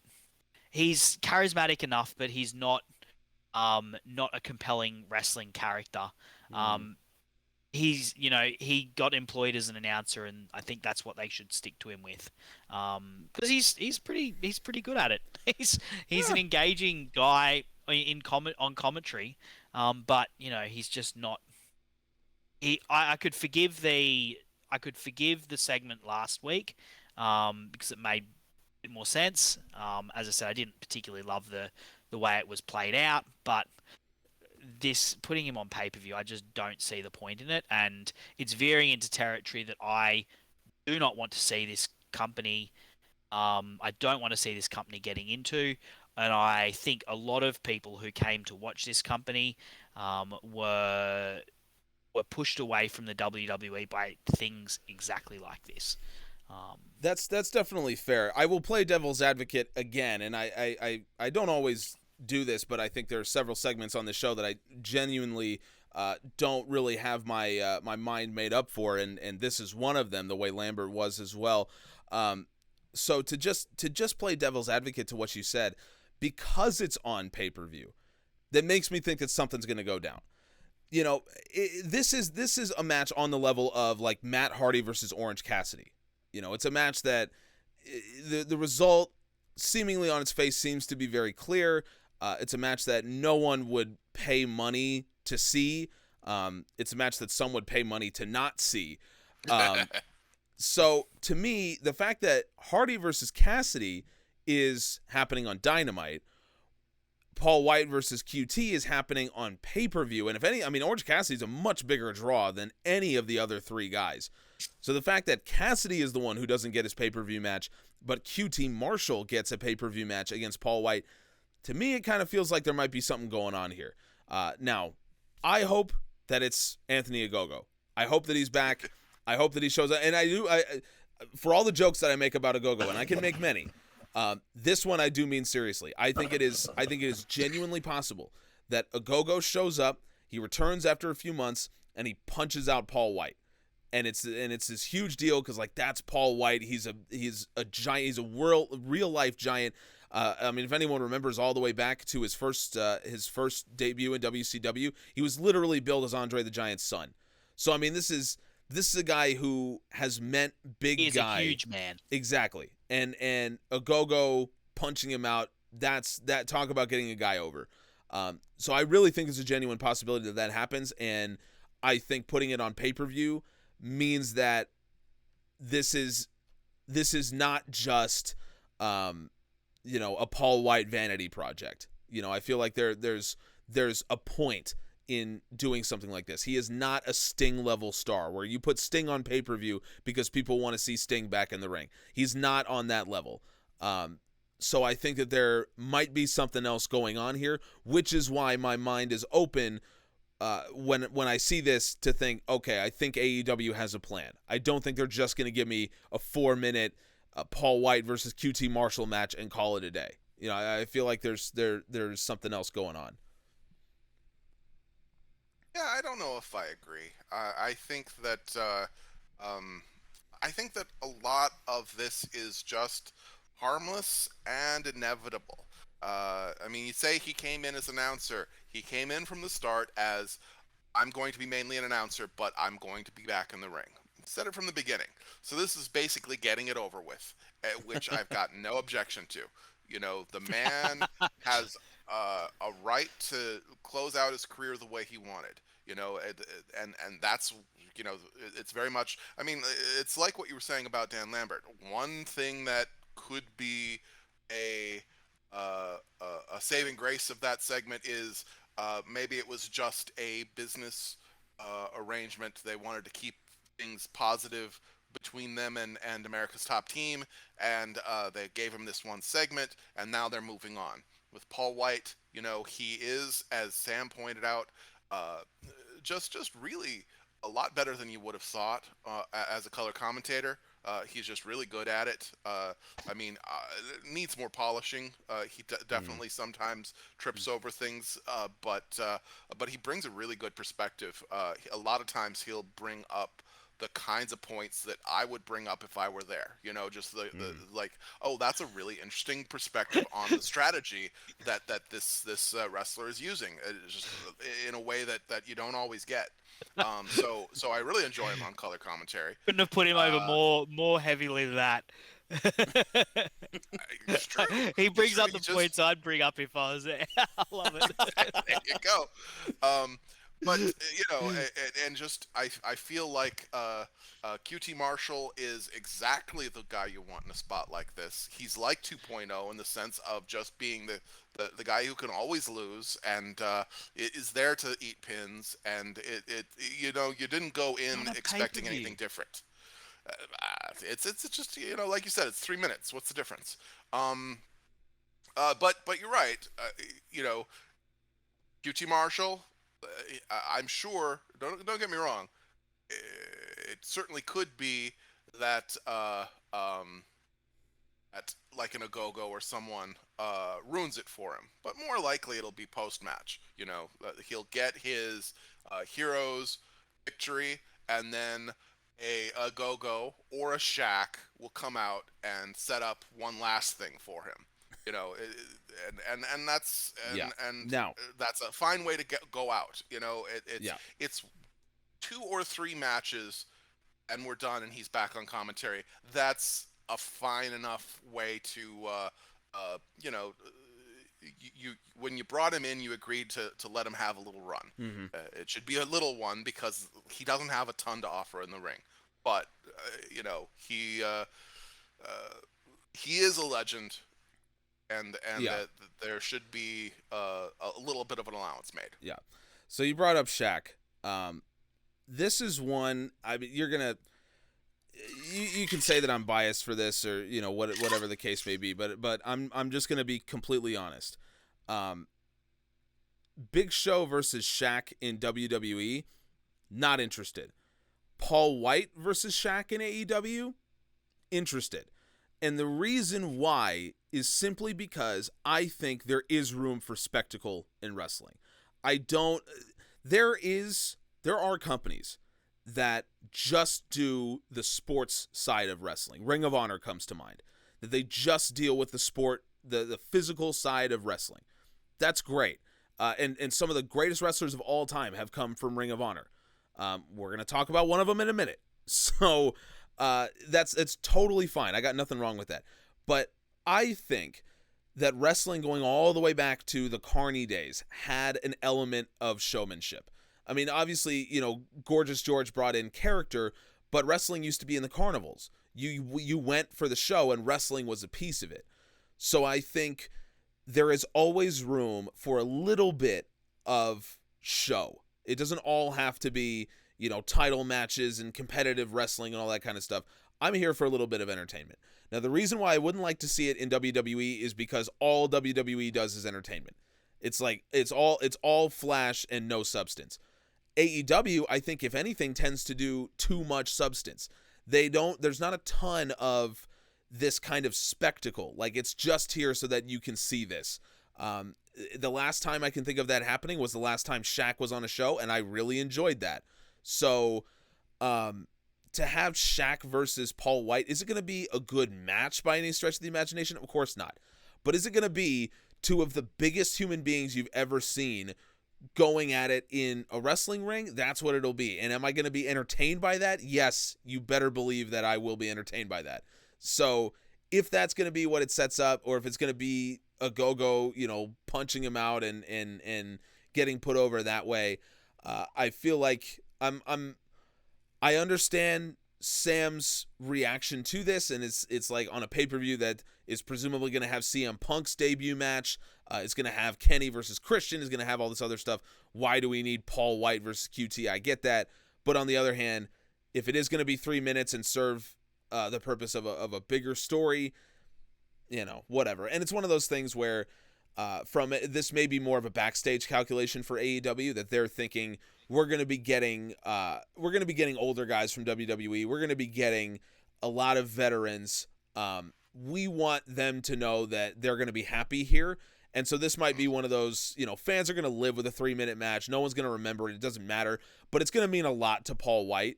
And that's really what we want to do, is we want everyone to know. I think one of the things that AEW has done really well, that everyone has talked about, is the backstage atmosphere. People like working there. They like being there. It's an environment that people genuinely enjoy. And I think this would go a long way to tell everyone, look, if you're loyal to us, we'll be loyal to you. And Paul Wight took a risk to come to AEW. It's paid off as far as his announcing goes. And so we're going to reward him. We're going to give him this match. It's going to mean a lot to him. And is it going to mean a lot to the fans? Probably not, but who cares? It's 3 minutes. They're going to pop for him. Whatever. It serves a greater purpose beyond just this match. There's going to be a lot more at All Out that people are going to talk about than Paul Wight. If you're talking about spectacle, one thing a spectacle I would see with Paul Wight is Tomohiro Ishii versus Paul Wight, because I'd watch that. Tomohiro Ishii is the biggest little man in the world, and he would make everyone think that he's as big as Paul Wight, because he's got as much heart and fire as any roster in the world. So I'd take that. I would watch. Look, I think it's just. What I would like to see is camera tricks where they don't actually ever show you the two of them next to each other. Exactly. And then you have Ishii, bring in the Lord of the Rings people who shot that. You see the first time you see them next to each other, you see Ishii go for his headbutt, and you're like, oh, this is gonna connect, and he just headbutts Paul White's stomach, and you're like, oh, he's that short. Okay, now I get it. One thing though, I just want to point out that one of the things that you pointed out, that it will get a pop. That's the thing, is that it's not actually a cooler match. And I agree that we don't need them, but it is a match that, even though it may not be one you look forward to, it gets the pop because QT is. I'm not entertained by QT, but he's an effective heel. And Paul Wight is an effective babyface. He knows how to be a babyface, how to be someone that, and the fans root for him as a legend, even if it's like, yeah, don't. This shouldn't take too much time, man. but it's gonna get a pop, and that's all it's there for, is just to like quickly get Paul Wight a little hero pop, and have him, and then. Just the smile on his face of the fans cheering him for him one more time will be worth 3 minutes of pain, even if it is that painful, which it probably won't be. Yeah. They're professionals. And ultimately, I think the reason my issues are with this is because the go-to in the WWE became giving these sorts of matches at the biggest points in the year because they hadn't adequately built everyone else, which is not a problem that AEW has at the moment. Yeah. So it is just me. It is me, honestly, just looking at things that I could see this ending up going in the wrong direction. This is not it's not at that level at the moment, but it's just yeah. Look, I guess my reaction to what happened in WWE in 2017, 2018. 2019. Yeah. It's Well, I don't want to see it happening because I love this promotion so much and I'm enjoying it so much. I don't want to see it. So look, I'll eat my vegetables. You guys can have your lollies if you like. Well, no, yeah, look, that's totally fair. One of the things that is the reason I'm not negative about this is because I cannot imagine the people who have run AEW so far seeing this as. I'm sure that they see Sting as we'll get as much as we can out of this guy because he's entertaining and as long as he's willing to do it. Big Show is a short-term thing. Let's give him one last quick run. That's how I picture it, and that's why I don't have a problem with it. Yeah, I agree with that, and it's possible that we're seeing a little bit of a trial run for maybe a Mark Henry. I don't know what Mark Henry's status is as far as if he wants to go in the ring at all, but if he does, he was always more believable to me than a guy like Paul Wight, just because, Paul White's big, but, just in wrestling, you tell the story all the time that just because you're big doesn't mean you're better. I mean, think about classic big man, little man matches. I mean, we tell that story all the time. Mark Henry always did it more for me because he's an actual strong man. So he has some built-in credibility because of that.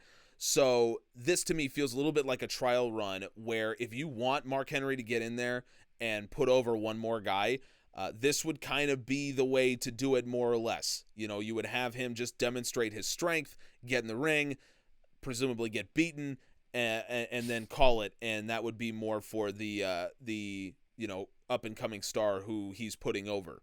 So, which is something I would like to see because, again, I think Mark Henry, I've been pleasantly surprised by what I've seen from him so far since he got into AEW. I wasn't expecting much from him, but so far I've liked what I've seen from him. So just a little bit of an aside there. But let's move on to the penultimate match on this show, Thunder Rosa in action. Now she has, in my opinion, started to have developed this kind of pattern where she will have these matches against opponents that really are not on her level in any way, and they'll be pretty good because Thunder Rosa is a really good wrestler, but this one just fell into the category of you knew the result going in, you knew exactly what you were getting, and we got it.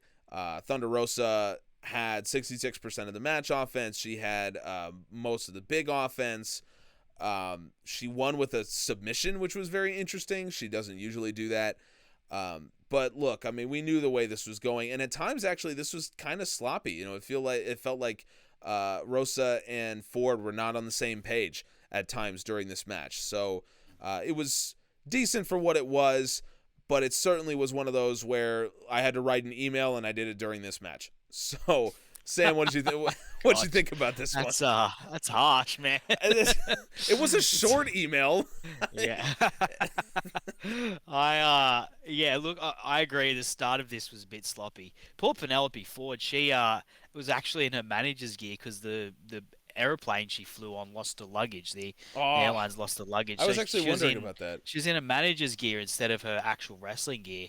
I don't know if that had anything to do with it, but yeah, the start was a bit sloppy. I think the thing with Thunder Rosa is when things do get sloppy, and I think it's actually a good thing. She errs on the side of getting stiff, and to just inject some feeling into the match. I know there was a match with it got a bit of a round on the socials. It was about this time last year actually with Evilise, and Evilise was not being super cooperative, and Thunder Rosa laid in really hard with some strikes, and that sort of brought the match brought things back into focus. And I thought she did that with this as well, with a couple of her drop kicks, just added a little bit of a touch, and that sort of seemed to steady the ship a little bit. The match was not really, was in no doubt, no large doubt, but as I've said before, have to have these matches that, there's not a lot of doubt, and the skill in them is injecting a little bit and making sure things are smooth on the way there. And props to Penelope, hit a huge cutter to the outside. That was crazy. when she saw that, I haven't seen her hit that before, and it was a huge one. And I really liked the way that she locked in that finisher, and it wasn't. I didn't. It wasn't super sold on it as a near fall. Like I wasn't sold that Thunder Rosa was going to tap, but she made her work for it, and Yep. it looked like it was hurting and looked like it was dangerous. Yeah, this is purely utilitarian, this match, but it was a good match. In terms of it's set up, it just kept building up Thunder Rosa. Now over someone who's previously challenged for a title, who's in the rankings a bit, and who's been known to be a threat in these in the promotion, and she's now got that very clear and decisive win over her. As far as Thunder Rosa goes, I'm just wondering where we're going with her, because I think it's possible that when you put women like Penelope Ford against Thunder Rosa, there's a certain level of credibility that happens because Rosa is over and she's a great wrestler. She's one of the best female wrestlers in the world. And so there is a degree of credibility that goes along with that. I'm just wondering where it goes here for Thunder Rosa. It doesn't seem that Britt Baker, who we also saw in a promo on this show, is particularly concerned with Rosa right now. So I mean, I don't know, Sam. Where do you feel like she fits in at this point? I mean, it's got to be Britt Baker, right? Like they're sort of dovetailing segments. They've both been on the show. Thunder Rosa's recently was on the show. I want to say a couple of weeks ago, and these two have that history. As I said, this is a promotion that respects. They're not going to say it outright, but they know that we know, and we know that they know we know. And why is Britt bringing in extra protection? What's the reason behind that? She's not going to say it outright because her character's not going to say, I'm bringing extra protection because I'm worried. Yeah. But she knows she lost. And when it came to that match earlier this year, she knows she lost, and Thunder Rosa knows that she won. And so all of a sudden, Britt feels like she needs extra heft around the ring to help protect herself. And it's because Thunder Rosa is all elite and Thunder Rosa is on the rise. And Thunder Rosa beat Britt Baker in an unsanctioned match earlier this year, but she still beat her. She still pinned the shoulders for a 1-2-3, even if it didn't count to the official records. So I wouldn't be surprised if we get this at All Out, to be honest. I thought they would push it out further. I thought they would wait and let Britt have a longer match, but maybe the plan is that Thunder Rosa would be more of a long-term option in terms of her getting the win, an official win over Britt Baker, and that maybe Britt bringing in Jamie Hayter is what will prove the difference when they do meet at All Out, if that's what happens. That would be my move, and I think it's a good move given that the women's division where it's at, it really needs a hot feud. It's Sheeta versus Britt was not as hot as it should have been, and really Thunder Rosa and Britt is the last really hot feud, like rivalry that they've done. Britt is massively over, so is Thunder Rosa. But in terms of an actual rivalry between two wrestlers, that's the last really hot feud that they've done. And if they want to inject this division with some feeling, with some gravitas, with some importance, that's the rivalry to do it with. And so that should probably be the play at All Out, given the current trajectory of both women. Well, it seems as though it might be Statlander at All Out. Britt Baker. Oh, okay. Well, she name dropped her. I'm not saying that for sure. We don't have any confirmation of any kind. But she did name drop Statlander. She was attacked by Statlander making the save for Red Velvet on Rampage. So it feels like There was nothing about her on this episode, which was Yeah, there I was a, found that odd because I thought Statlander was the play, but I did yeah. too. The only thing there was Britt just said her name. She just talked about her a little bit. So I don't know. The problem is you don't have a really over heel outside of Britt Baker. You do not have an elite level heel. And the crowd just all they want to do is cheer up. Exactly. That's Yeah. the problem, is that you have your most over wrestler is Britt Baker, who is your champion. But the other two who are even remotely comparable are Thunder Rosa and Chris Statlander. Both of them are baby faces. So if you do a feud, how does this work? You know what I mean? We talk about it. It seems every week we talk about this. But because you're here this week, I don't think you've gotten a chance to really weigh in on how this actually works. You know my feelings on it if you've listened to the podcast. You know that I understand it's a very, very difficult situation. And on the one hand, you do have your biggest star in Britt Baker as your champion. But on the other hand, she's a heel who's getting cheered by fans as if she's a babyface. It's hard. I mean, how do you book around this if you have Statlander and Thunder Rosa, who are both baby faces who fans love? I don't see how that works in a big match. I mean, can you shed any light on how they might go about that? What Britt needs right now is a good match. Like, she needs a hot rivalry and a good match. And Thunder Rosa and like Chris Statlander could be a good match. I've found her hit and miss, to be honest. I know that she came in with a big reputation. I don't think that was necessarily warranted. I think she has been hit and miss. The one person that's never missed in this company is Thunder Rosa. I'd also say Hikaru Shida, but she's not an option. She's not been on TV for eons, so she's not the option. And same with Riho as well. But I think give them what give it a good match. Let those guys tell a story. I don't know. There's been plenty of great face versus face rivalries in the past. Yeah. This company has pulled them off in the past. Look at, say, John Moxley versus Darby Allin, or going back through. I know there has been. I just can't think of any off the top of my head. Sorry. Put me on the spot, and I can't think of any. Yeah. Look, there's a story you can tell that is face versus face, and I think just put on a good match. Put on two wrestlers that the crowd is into. Doesn't matter if it's face or heel, and you'll get something that's good. And it'll be better than putting her against people who like I like Red Velvet. She's a great prospect and she handled herself admirably, but that ain't it, Chief. Like, that's not the long-term play. And Britt needs someone who is at her level, who in terms of the crowd response, and I think Thunder Rosa is that play.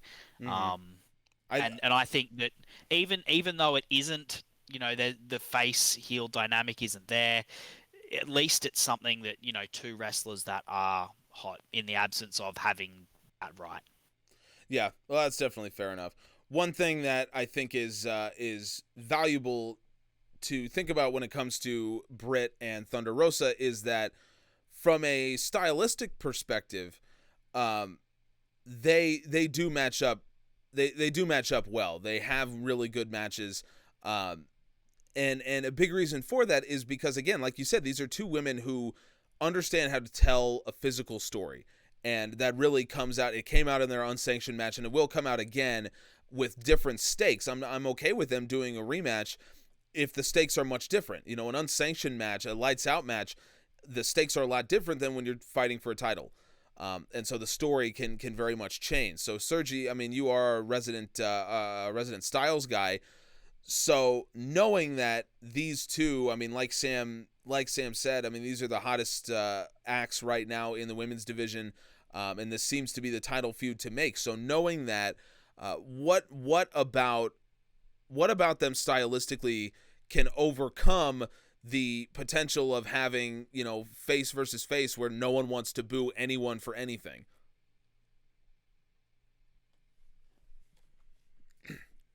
You want to unmute your mic for this? We need to hear your analysis. Thank you. It's been a minute. Yeah. As I was saying, I don't think it's a matter of their fighting styles. Britt, for the most part, other than selling her injury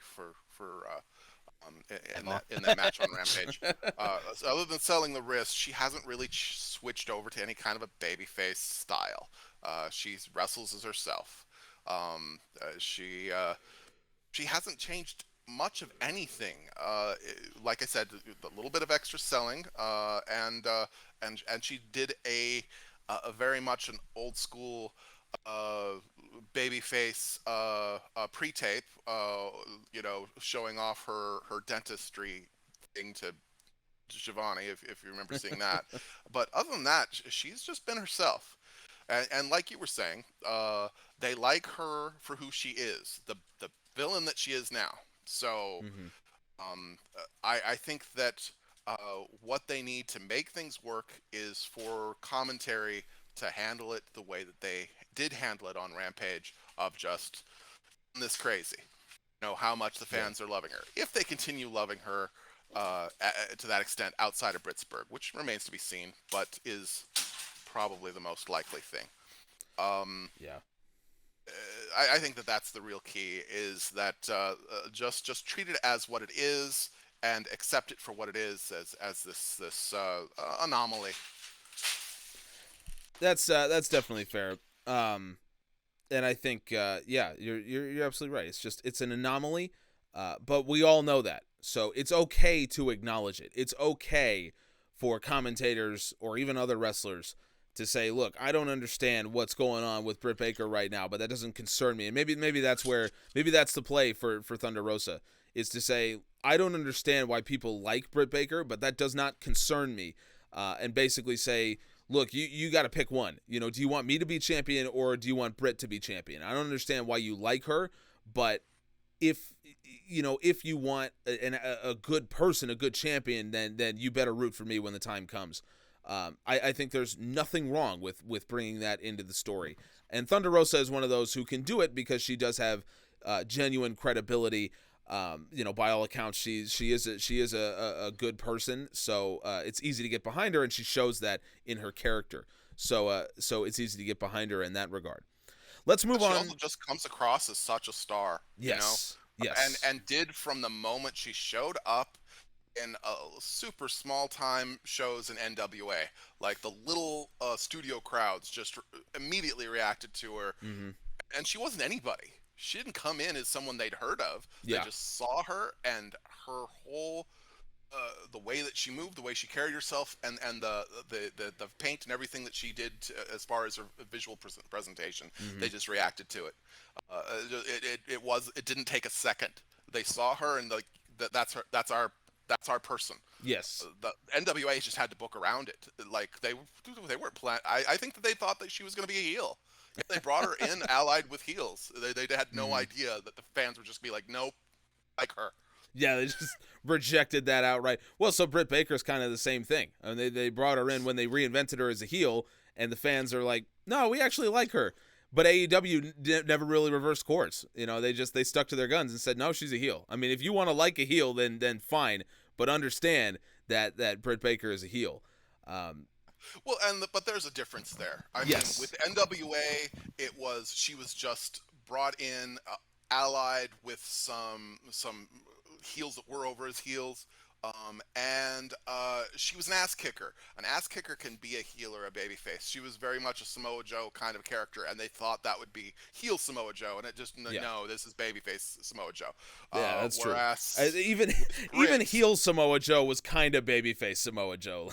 Like, no one's ever really booed him in the way where you're like, oh yeah, this guy's a heel, So, but yeah, you're right. An ass kicker is an ass kicker, and fans respond to that no matter who they are. Different from Britt, where if they changed her to be more babyface, maybe they'd lose what they like about her. We don't even know because we're not really clear on why she's getting Yeah. this reaction. Just Well, she just has a chantable chant. If you've got this, fans love that. I mean, that's what turned The Rock babyface. Like, just people like to sing along with it. that's a good point. That's a good point. Sometimes all you need is those catchphrases that people can say. I think this is kind of getting aside a little bit, but I really think wrestling fans love it when we can use wrestling things to non-wrestling people. So The Rock really pioneered that in a lot of ways, because you could rip lines directly from Rock promos and use them like on the playground. I mean, you can use them to insult your friends. Now, I didn't, because I didn't watch wrestling as a kid, but you could have done that. And I think a lot of people did, and I think a lot of people loved The Rock for doing that. That we as wrestling fans are naturally, especially these days, are naturally self-conscious about our passion, because pro wrestling has such a stigma for some reason for a lot of people, because they say, oh, it's fake and it's this, and there's a certain reputation for wrestling fans. Most of it unwarranted, not all of it, but most of it. And I think we as wrestling fans are a little self-conscious about that. So anyone who makes wrestling cool, we're just automatically predisposed to like that person. So whether it's The Rock or Stone Cold or The Undertaker or Samoa Joe or Kenny Omega, just whoever makes wrestling cool, that's who we like. And so I think Britt Baker has a degree of that. I mean, she's cool. Malachi Black is another great example. Miro, they're cool, and we like people like that. So that's my guess of maybe a reason why Britt Baker is getting the reaction she is. I agree with the general premise. It's tough to keep a guy like Miro or Malachi Black really hated. They're already pretty tweenerish, just because they're kick-ass and because they're cool, even though they're sinister. I don't see that in Britt. I honestly, I hate her as a character. I think she's excellent as a heel. I root against her wholeheartedly, and just like, the fans are crazy, whatever. Oh, that's interesting, because she's a babyface for me. I mean, she is. I root for her to win every match. I wish I could tell you exactly why, but she kind of has that charisma. She's got the it factor. Like, she's out there. I'm like, I want Britt Baker to win. I don't care what she does. Incredible confidence that feels genuine and earned in a way that, like, the thing is, like, Kenny Omega has some of that. It's earned, but he doesn't treat it as earned. You know what I mean? Like, he absolutely could act like, I'm the greatest and I've earned that, but he acts like he has a little bit of imposter syndrome, even though he shouldn't. Yeah, well, that's the amazing thing is people criticize Kenny Omega because they're saying, why aren't you acting more like you are the best wrestler of all time? Like, they're criticizing him for not being arrogant enough as a heel. And it's, I mean, only Kenny Omega could elicit that sort of criticism, which, like you said, is earned from someone like him. So, I mean, it's just, Britt Baker's just an anomaly. And I think that's where we're at. She's a total anomaly. And while we're on the subject, I just want to comment quickly. Miro is awesome. Every single promo he does just makes me like him more and more and more. So I just want to get that comment out there, because he had another promo package on this show, and just more tremendous one-liners from him. And I love that we're learning more about the Redeemer character, because he said to Fuego, I respected you for stepping in against me to try to earn a contract, but then you accepted the contract when you didn't earn it, and I can't forgive that. I'm like, okay, now I'm learning more about this character, and it's an interesting one, but it's very organic the way I'm learning about it. It's not like they haven't given me an information dump about this character to tell me here's who the Redeemer is. No, we learn bits and pieces every week about who he is, how he sees himself, and this was just another example of that. I loved this promo. It's funny because we were comparing him with Malachi Black, and that's also true of Malachi Black. Mm-hmm. Yep. You are absolutely right.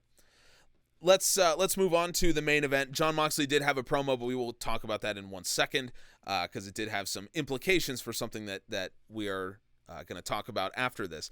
But let's talk about the fifth labor of Jericho. This one, I really like the match. It's not a matter of how much I enjoy Jericho versus MJF, because I really did. I'm really curious to see where it goes.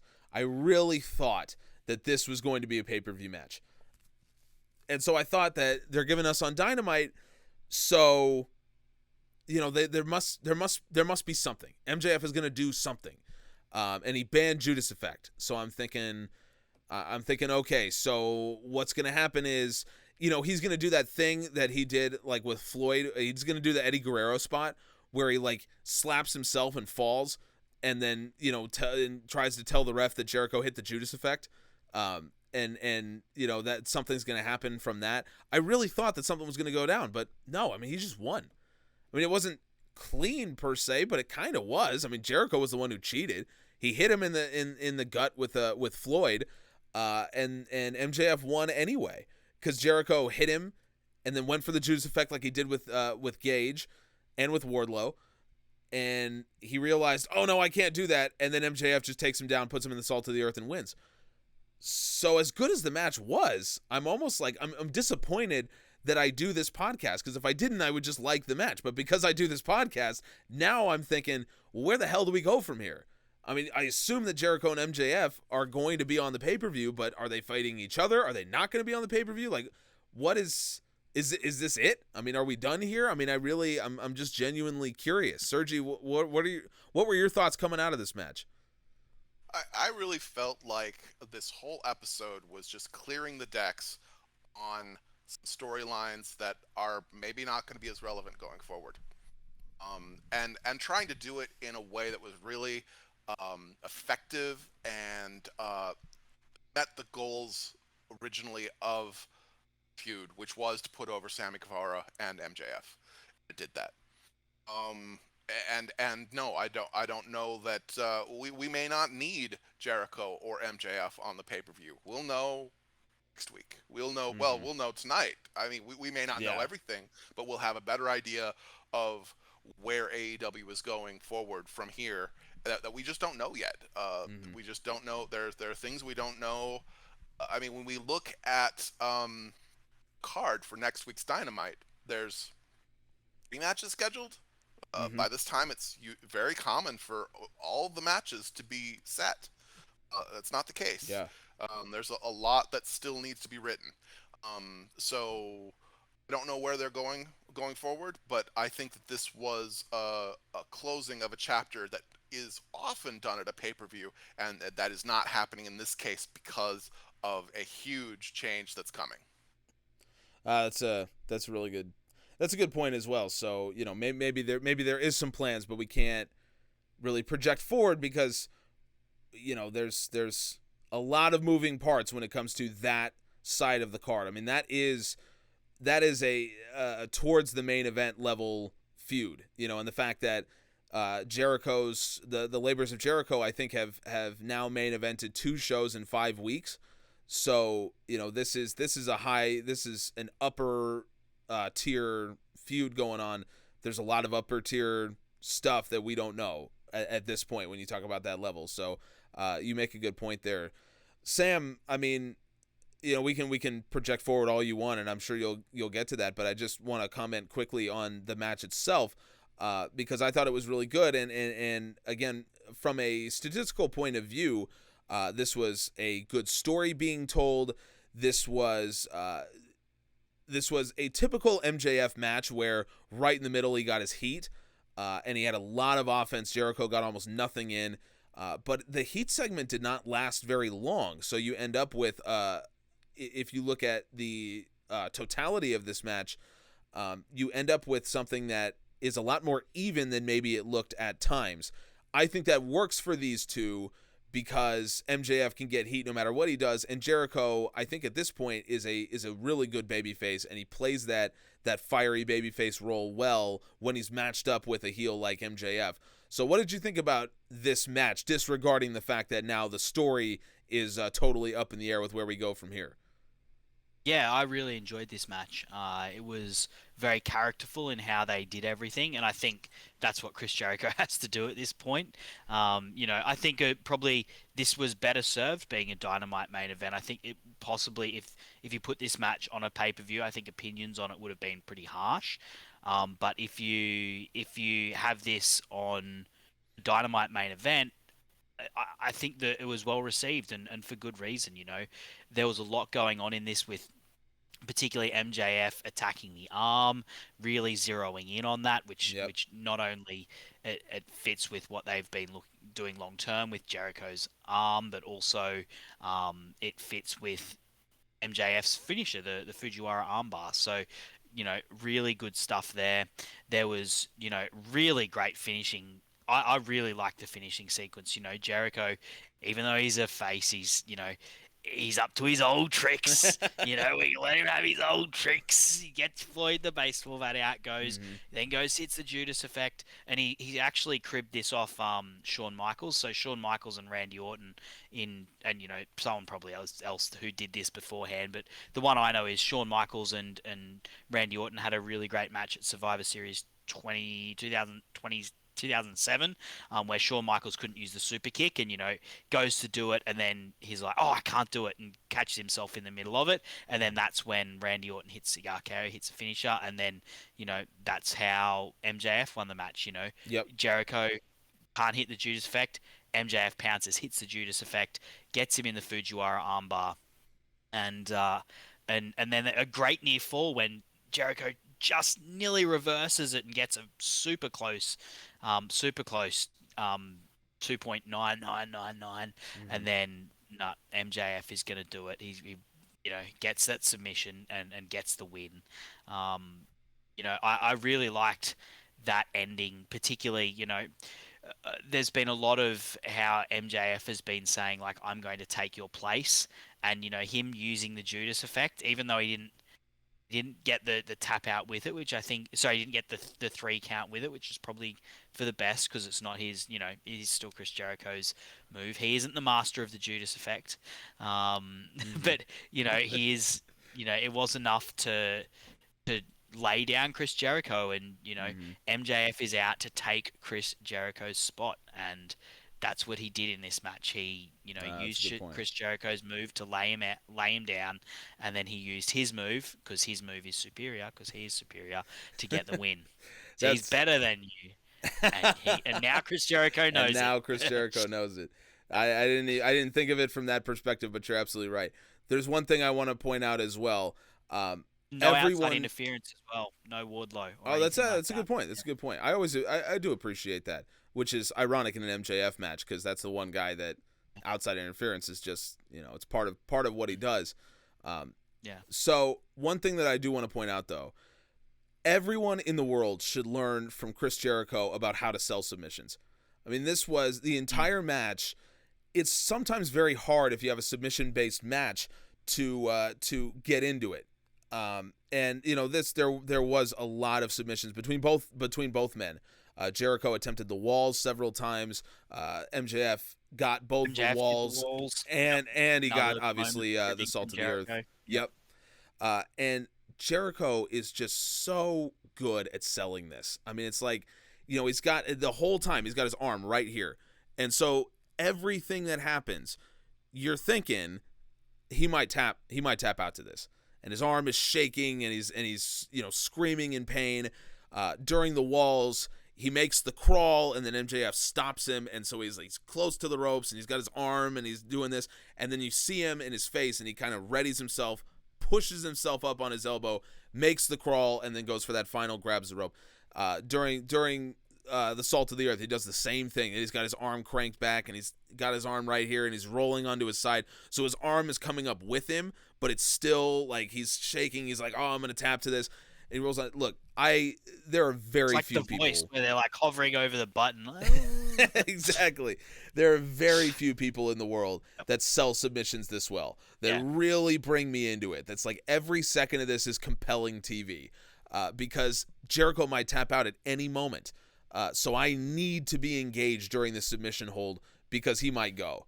And there, that I think is not something that can be overused. Submissions themselves can be overused, but I don't think you can oversell them. I think making every submission feel like this might end the match, we as wrestling fans tend to think of submissions as, we think of submissions and rest holds as interchangeable, that it's just, time for wrestlers to rest, they're telling a little bit of a story, and so, there won't be a finish here.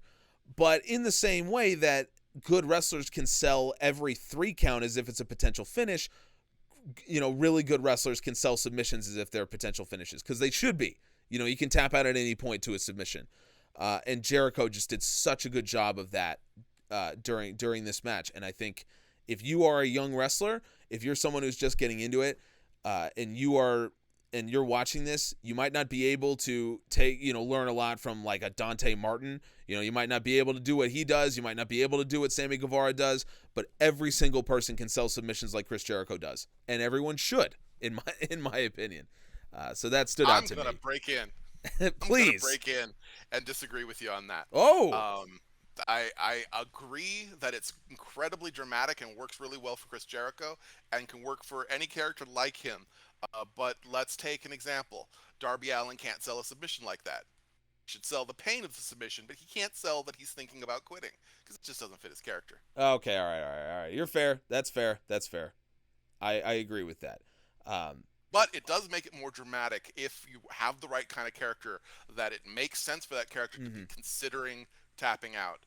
That you make it clear that you are thinking about it. Yeah, sure. Yeah. All right. Well, you make a good point. Darby, it would not work the same for Darby Allin. So I do agree with you in that sense. All right. Well, let's get to the main event. The previewing part. Yes. Which is normally not the biggest part of our show. Certainly not. But we made you wait this whole time. So now we're gonna get to it. Which, by the way, if you haven't noticed, if you're watching on YouTube, there we have timestamps now that you can go to. So if you ever go to a Pro Wrestling Musings show and you're looking for something specific, check those timestamps on the video timeline.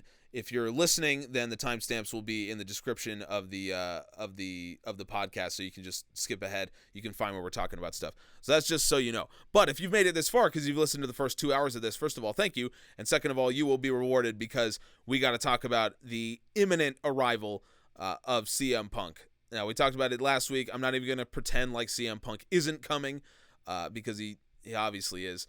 There will be riots if it is not him. So I think most people are in the camp of, yeah, it's obviously CM Punk, but at the same time, because it's CM Punk, I'm going to believe it when I see it. And I'm certainly in that camp that even though I'm positive it's going to be CM Punk, just because of who he is and what he's done, there's always just that level of, it might not be. I don't know for sure. So maybe. I mean, TK wouldn't troll us, but would CM Punk troll TK? Yeah, exactly. I don't think so. Exactly. Is he above that? Yeah. I mean, is it going to be one of those, like, how there's that fan theory all these years later that Vince Russo was actually a plant in WCW in order to ruin it? Like, it's going to be, this is like an 8-year plan that Vince knew in 2013 that AEW was coming. And so he had CM Punk do this for. All I'm saying is that's not a possibility when you talk about CM Punk. So, but we're gonna operate under the assumption that he's coming. So it's gonna go down on Rampage. And what I will say about it is, I rewatched the Pipe Bomb promo last night. What's interesting that I think a lot of people, if you haven't watched that recently, go watch it before he debuts. He was a heel. People hated him when he was cutting this promo. Even when he was saying things that people knew were true, they booed him.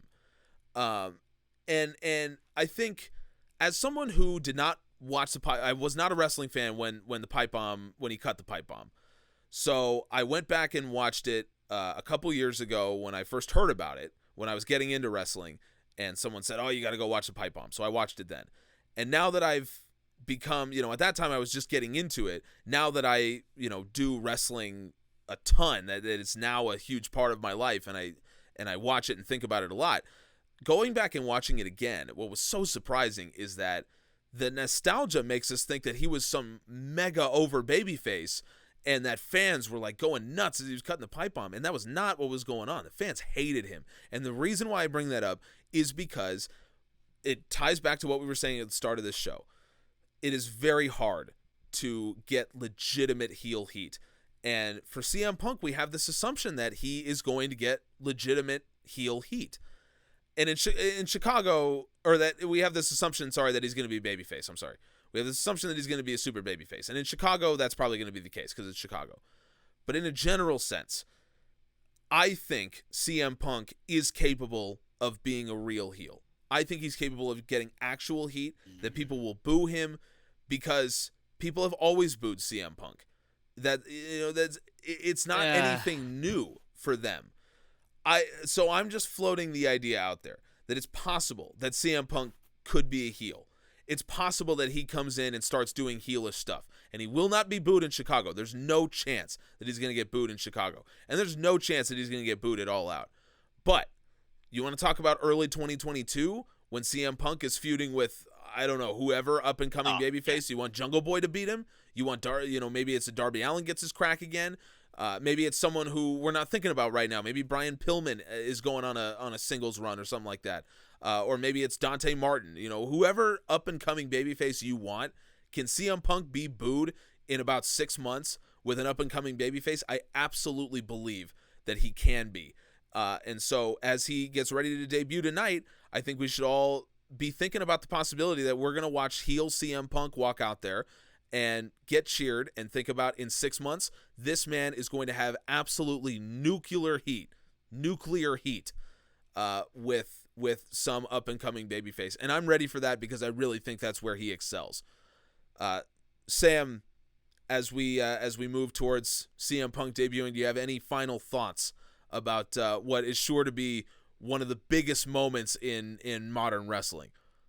Yeah, look, if you haven't watched this, if you're not familiar with the history of CM Punk, I'd be very surprised if you got this far into the podcast and were listening to us and don't. But you could you could Google the stories that defined a decade. CM Punk drops a pipe bomb. An article I wrote a couple of years ago about the impact of the pipe bomb and how, and I even in that article, without ever thinking about. This was actually after CM Punk had rejoined the WWE, and so I didn't actually think he'd join AEW, but I mentioned in there how AEW, AEW owes a lot to the pipe bomb. There's a lot of water under the bridge between the pipe bomb and AEW happening, but if CM Punk, the first indie superstar to become a main event and a mainstream star in the WWE, hadn't convinced a billionaire to back him and to bet on him, then it's possible that the Elite would never have had a billionaire decide that they would back them. And there's a lot of other things going on there, but that's how much impact the pipe bomb has and it's coming full circle now with CM Punk coming back to AEW. Now, do I think he could get booed? No chance. Not for 6 months. Probably not for a year. This guy is going to get a hero's welcome because he was the voice of he was the first person who came out and brought out the talking points that had been spoken about on wrestling forums and on message boards for years, and what was starting to get talked about on Twitter because Twitter was a relatively new thing at the time. He was the voice of the voiceless, and yeah, some of the fans booed him during the pipe bomb, but he got suspended, and then 1 week later he came back and got a raucous reception, and then at the pay-per-view he got one of the biggest face pops that has ever happened in wrestling. It's a legendary night with how the fans were on his side there. Yeah. He's going to get a hero's welcome everywhere for at least 6 months. And yeah, he is a fantastic heel. He showed that before, in 2009, he had an incredible program with Jeff Hardy, and then the Straight Mm-hmm. Edge Society, and then later on after the pipe bomb when he turned on the Rock, fantastic heel stuff. But that's going to be a lot. It's going to be a while before they roll that out, and we might see we might see the odd thing dropped here and there. But he's going to get a hero's welcome. And the interesting thing for me is going to be how his inclusion affects the rest of the roster makeup, and also the potential inclusion of Daniel Brian Danielson if he comes, when he comes. Mm-hmm. We're assuming he's coming. That's two people who are going to be absolute absolute heroes to the AEW crowd. Mm-hmm. And there was one John Moxley who for a number of weeks has been looking more and more surly. It's not just because he's had a kid and he's probably not getting much sleep, and he's losing his hair as well. It's hard to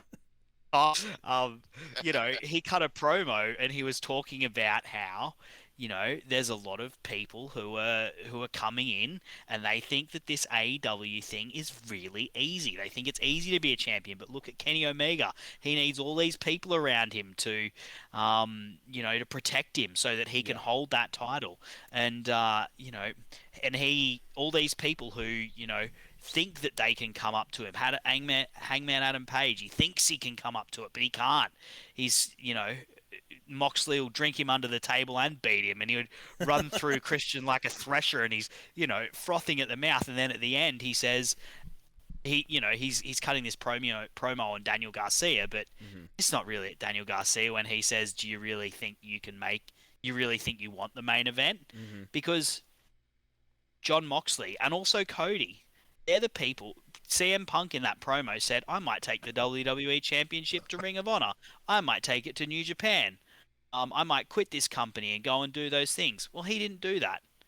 Even his impact cannot be understated, and the bad take faiths on Twitter and social media are ridiculous. The impact that he had, he created a movement. He created a paradigm shift, not just in the WWE but in wrestling Mm-hmm. all over.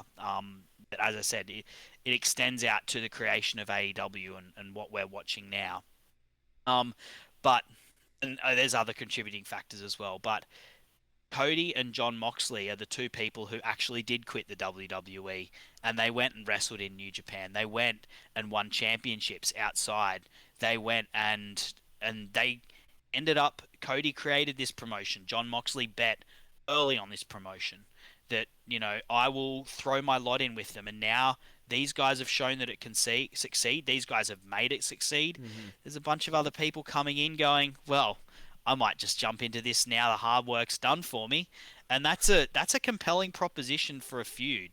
And I'm all for angry, a dark, and a violent version of John Moxley to come to the forefront and be the second top heel in this company behind Kenny Omega, or a heel Cody as well, because we forget Cody is so beloved, but you forget that at the start of 2018, before All In, he was the most nuclearly hated heel in all of pro wrestling. He was an absolutely sadistic heel yeah. in New Japan. Yeah.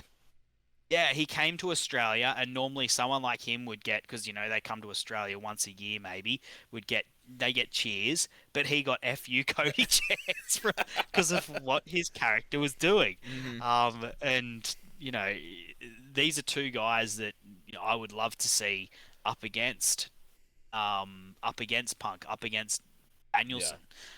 Specifically Punk though with Moxley, because man, the promos we're talking like legendary level promos. I was looking on Twitter. Sorry, I will let other people talk at some point. I was looking on Twitter and someone just posted this thing of Ambrose when he was still in the Shield, facing off against Punk, and those two jaw jacking, and it was great. And Moxley has developed so much more as a character since then. And in AEW with the reins off, who knows what what these two could do. Well, look, I want to see that. you want to talk about a compelling story. I mean, I think John Moxley cutting a promo on a salt shaker would be a compelling story. But but look, you're absolutely right. I loved this Moxley promo because it was very thinly veiled shots at CM And Punk. he was frothing. He was, and what I love about it is shaking with rage. Not everyone can pull off criticizing other baby faces, and he went at Hangman, and he basically said at Hangman, "You're not good enough to be the champion." For anyone else, they would get buried for that. So they'd be like, "You can't. That's going to be your next babyface champion, presumably." So you can't just bury him. You're one of the company's biggest stars. But when Moxley does it, it's like I hated Hangman Page in that moment. I'm like, I hate Hangman Page. Championship. He should be the next champion. Exactly, because Mox just has that quality, and I think to bring it full circle when you talk about CM Punk, it's that ability to connect with fans. That's what stood out during the pipe bomb. You didn't see it at the time because, again, he was a heel and he was getting booed. So you didn't see it at the time how he was connecting with fans, but all it took was a week or two, and certainly at Money in the Bank, where you really saw how much of a connection that he had made with fans who now identified with him, not just as a wrestler who you want to see win, but as someone who you felt really represented you in a big way. And John Moxley, I think, represents a lot of people because he was the guy who bet on AEW. He wasn't the guy who, had a financial interest in AEW. In fact, he took a massive financial risk going to AEW. He gave up a lot of money that WWE was willing to pay him in order to end up there, just because he wanted to explore himself creatively. And then later you realize, oh, he's got a kid, so he's got a family that he has to support, and he's willing to make this jump. And a lot of people just resonated with that so much that he was the face of a guy who was wasted in WWE who now can go and make his living in AEW and become better. And now, hordes of wrestlers have followed in those footsteps that were wasted in WWE and became better. And we saw how many of them on this show. I mean, Everrise became 2.0 and now they're fighting Sting on Dynamite and they're doing it's just Moxley created that movement for so many people. The idea that it's possible. And CM Punk 10 years ago did the same thing. The idea that, yes, it's possible to not just be a WWE guy, and you can still get over. And people have been using that ever since. Sergi, let's get your word on this, as far as CM Punk is concerned. I mean, he's debuting in a few hours, so anything you got to say, speak now or forever hold your peace. All right.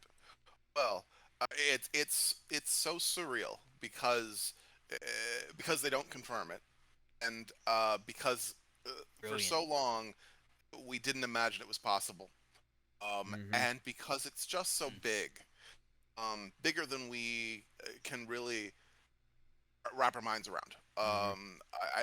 And if I'm wrong about that, I will own up to being wrong about that after the fact. And I'm not saying that 1 million people have to watch Rampage. It's a terrible time slot to get a lot of people. It doesn't have to be immediate, but we should see it'll move over time, over the next several weeks. If we don't, we'll say, I guess I was wrong about CM Punk. I don't expect that. I expect we're going to see what this impact this has. I've debated with people about, it's like, well, CM Punk's appeal is to the smart mark fan. AEW already has all of those. What's this going to do? And it's just people do not understand just how big CM Punk was beyond wrestling, beyond just like he's not big in a Hollywood way. He's never been able to transition into some other role, but he was big in making people who wouldn't necessarily pay attention to wrestling and go, oh, maybe I'll give this a try. Yeah. And he can do also, that. Also, there was 3-4 million people watching Raw every single week back then. Yeah. Like, there's been a big drop off since. Yeah, you're Right. absolutely right. I There's would compare it. I would compare it to actually someone like Brock Lesnar, because Lesnar is someone who everyone knows, even if you have nothing to do with wrestling. And really, I mean, there are people that know. There are tons of people that I've talked to that know who Brock Lesnar is that don't watch wrestling or MMA. So I'm like, how do you know who that is? Like CM Punk to me is the same way. You don't have to watch anything to know that to at least recognize the name CM Punk. yeah, absolutely. And I think that he's big enough to get away with it on a level that maybe John Moxley's criticisms that are veiled criticism towards CM Punk. Um, I think you're absolutely right that that's going to move towards a feud, and it'll make a very compelling feud. But I completely, I see both sides. You know, it's so admirable having those guys like John Moxley who are willing to say, or Chris Jericho, who are willing to say, we're the only game in town for this kind of thing I do. I could go to Mm-hmm. Japan. They did. They both did. Yeah. CM Punk never did. CM Punk probably said to himself, I don't think I'd be a good fit in Japan. I'm guessing. And he's probably right. He's just more of a storyteller, and it's Yeah. just it wouldn't fit. It's like I get over on the mic. I don't speak Japanese, whatever. Right. But they, but as much as they, both Moxley and Jericho have done really well in Japan, but their bread and butter is big time American style pro wrestling. Yeah. And there was only one brand, and they said, if you're the only game in town, screw it. I'll build my own game, or I'll help these guys build our own game. Mm-hmm. That's amazing. CM Punk was not willing to do that. CM Punk said, you know what? If you're the only game in town, I'm out. Made my money. I'm done. And when AEW came around, he said, I don't believe it. That's a lack of faith that is going to be a reason for storylines, but at the same time, he is who he is and can get away with saying, you know what, I think that this is some carny bullshit and it's going to fall apart. Yep. Prove it to me. I can wait. Prove it to me, and that now they have. It's Yeah. like, all right, you know what? This is the thing that I would have been willing to come out of retirement for, and so I am. You know? We all knew those fans, I'm sure, who said the exact same thing at the beginning of AEW. Like, oh, they're not going to be around for a year. And then they get Dynamite, and they're like, they're not going to be around for 2 more years. And then they get extended. They're not going to be around for 5 more years. And I think in that way, a lot of those people have come over to AEW, as you can tell, because their ratings are good, their TV ratings are good, their pay-per-view buys are good, their attendance is good. And I think CM Punk is a representation of just that, is the kind of people who didn't believe in it to start. And I think you're absolutely right. The AEW originals, now they've got something to say, because now they go to him and they say, look, I don't know why you feel you have the right to be here, because you didn't believe in us. And you look at all of our champions, every single one of them in the history of AEW was an AEW original. Or at least in the case of Moxley, someone who had debuted before Dynamite. So every champion in AEW's history has been someone who was there before Dynamite, with the exception of FTR. So I think the originals, they have, okay, I take that back, Miro and Brody Lee. Most of them, most of the champions have been AEW originals, or at least were there before Dynamite. So the originals have they got something to say about CM Punk. And I think they will, and I think it's possible to tell that story. And the thing is, even with those exceptions, those were all guys, possibly except for Miro, who were trapped in contracts and made it very audible that they wanted out. Mm-hmm. Like, I don't want to be here. I want to be there, and tried to get to where they wanted to be, and that plays into all of that you were just saying, and to go along with what Sam said, though, much like Cody has done for the last couple of years, he can do this as a babyface.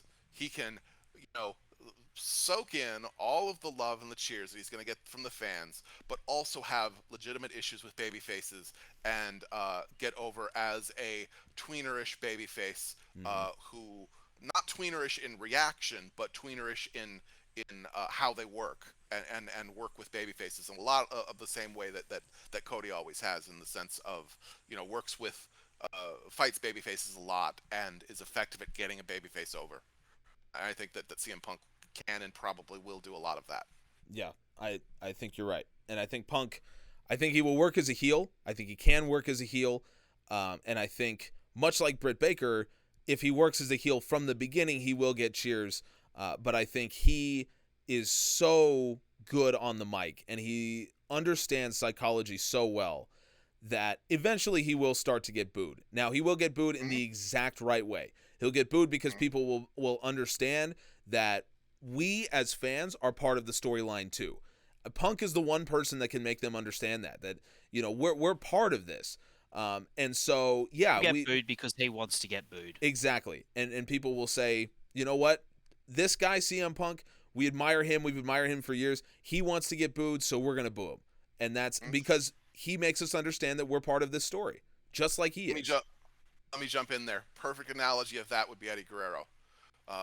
Eddie Guerrero was a guy who they could not turn because people loved him too much, until he just decided, nope, I'm going to get you to boo me. I'm not giving up this time. I tried to turn on Tajiri, and you were like, nah, fuck him. But you were not going to turn on Rey freaking Mysterio. I am going to get you to boo me. And he got it. He made it happen. And yeah, CM Punk is the guy who could do that. Yeah, I absolutely think so. This is... Not that he should, in my opinion, anytime soon. But at some point, sure. Yeah, no, if you really want... I think if it were me, I would have him come in as a heel and do heelish things. People are gonna cheer him no matter what. But when you really want that, when you are at the level where you're saying, we have a Jungle Boy, or we have Sammy Guevara, or we have Dante Martin, whoever it is, we have that guy that we are ready to strap the rocket to and make him the biggest star on the planet. And make him our first Hulk Hogan or Stone Cold or Steve Austin or whoever it is that is a mainstream star. We're ready to do that. You have CM Punk just do the absolute most despicable thing you've ever seen, make him truly booed by the fans, and then put the babyface over. You do that, and you have yourself a global megastar. Make another. One of the reasons I'm excited. Yes, Sergi. Okay, sorry. One of the reasons that makes a great analogy, another analogy to history, is you say that, hey, how can we use him if we want to make our Hulk Hogan? Is that one of his, along with Savage, of course, but one of his real models for how he works is Roddy Piper. Hulk Hogan's, That's a good main point. nemesis. That's a really good point. What were you going to say, Sam? Sorry. Oh, one of the reasons that I'm excited by this sort of potentially darker turn from Jon Moxley is that I think that he would be the perfect person for Hangman Adam Page to beat, to level up to hit Kenny Omega. Just in terms of it's the previous champion beforehand, and just in terms of the character dynamics at play, just these two rugged individuals who are just these... They're quite manly men, alpha male types. A cowboy, and Mox isn't a cowboy, but in spirit he's an outlaw. He's a modern cowboy. Yeah. Especially after he calls him an emo bitch. I mean, yeah. Yeah, exactly. He deserves a receipt. Yep. Sure. Yeah. Yep. Yeah. And so I look forward to that coming full circle as a program. Yep. That's completely unrelated to Punk, but it's the same idea that Punk will be the perfect person for, say, Darby Allin, to beat, to get that final little push up, or for MJF to feud with. In terms of people who've been... Darby Allin and MJF have been, shadowing with different lanes and different lines, and now MJF is theoretically free at a pay-per-view in a few weeks' time. Oh So no, that would be yeah, very interesting. yeah, Here's one thing about that is that I think that a lot of guys who rarely lose, like your Darby Allens and your MJFs, are going to be first falling to Punk because that's kind of their taking out. pattern. Yeah. Like with Jericho, they built him first, or it Hmm. was time for him to give back, and they're going to do the same thing with Punk. Punk at Yeah, some point, yeah, a year maybe down the road, is going to be giving back because he's traditionalist. He believes in the idea of going out on your back, of building the next generation, etc. But you hmm got to build the guy first, and AEW understands that. yeah. I think you're absolutely right. And whether or not Punk, if he wants to hold a title or if he just wants to be a part of this whole thing, and he saw what was going on and saw the opportunity and said, you know what, I want to do this again. I'm getting the itch. We talk about it in sports all the time. Those guys, the Brett Favres, the Michael Jordans of the world, that just they retire and they're like, man, I got the itch. I got to get back in the game. And for Punk, maybe that's what it was. And I think that adds to this whole surrealist feeling of this whole thing. Because if that's the case, that was the one. Punk is the one guy who was never supposed to get the itch. He was the one guy who said, "No, the itch is gone. I have I have the cortisone. It's gone. I don't want to do it anymore." And AEW brought him back out. So I think long term this will have uh, an effect that we cannot really comprehend at this moment. And short term, we might be seeing one of the most legendary pops in the history of pro wrestling. I mean, I'm not saying it will, but it could easily be up there with Hogan beating Iron Sheik, with Stone Cold costing Rock the title, giving it to Mick Foley, with CM Punk With Punk at Money in the at Bank Money in the in Bank. 2011. Exactly. I'm not You saying we know, will, but we could be seeing that level of pop tonight. and that's one thing about it. People will say, "Oh, why Rampage? It's on at 9 o'clock. It's not going to get the ratings that you'd hope for." It's like, think of the live, the people there live, the biggest crowd they've ever drawn. Hmm. That part, the United Center by itself, is what sets this show apart. And makes it especially special in a way that the second episode of a 1 hour show at 9 o'clock on a Friday, just it sets it apart because it's at the United Center, Yeah. and A, the biggest building they've ever filled, and B, his legendarily rabid hometown crowd base, Yeah. or fan base. Exactly. Look, on the Pro Wrestling Musings podcast, we're going to have a whole lot of coverage of the first dance of CM Punk's debut. That'll be coming in the next couple of days, and it's going to be very interesting. It's going to be a very interesting discussion because we're going to have a good mix of people who are massive fans of Punk, who owe their wrestling fandom in a lot of ways to CM Punk, and me, who had no opinion of CM Punk before I started learning about him because I wasn't watching wrestling when he was around. So it's going to be a very interesting mix of people. So whether you're on Spotify or Apple Podcasts or wherever you are, make sure you're following us, you're subscribing to us, leaving us a 5-star review because you will not want to miss that show. Going to be some great perspectives on it. But look, we got to get out of here because you got to listen to this and then go watch CM Punk debut on Rampage. So without further ado, Also, it's very late in Australia, I imagine. true. So Sam, if you Yes, would. it is. If you would, tell the people where they can find you. You can find me on Twitter, Sir_Samuel, and my writings are on wrestling headlines and also on pro wrestling musings every now and again in the round tables and their various projects they've got going on there. Yep. Always good stuff. Sergi, please tell the people where they can find you. Even though now at this point they should really know at this point. You shouldn't even need to tell them, but we'll go through the formality anyway. It's true. I'm here a lot. Now, my Twitter handle will be below, and just click on that to see my thoughts on a regular basis. If I am not putting out a column, I'm usually going to tweet what my thoughts Like this last week, I just didn't have anything to share about.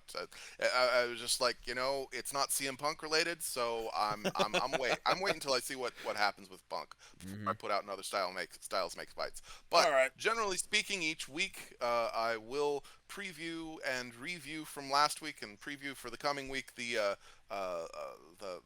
singles matches and looking at how the the offense mix of the opponents affect things and analyze things, and you can find that by going to ProWrestlingMusings.com and clicking on the Styles Makes Fights tab.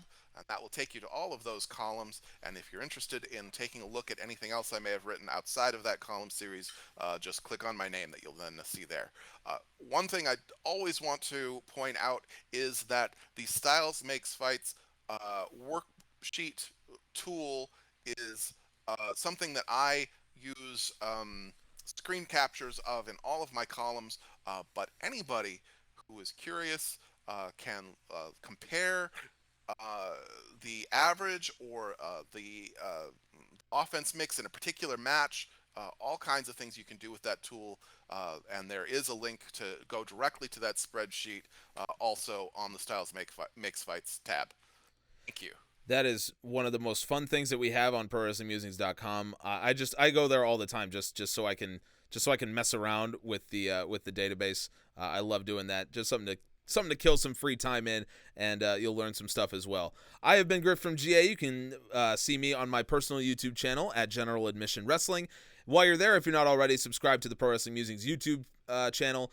We always have some cool stuff going up, and you know that we will have lots and lots of CM Punk related material that will be going up at some point, assuming that he does debut. So, look, we got to get out of here because it is time.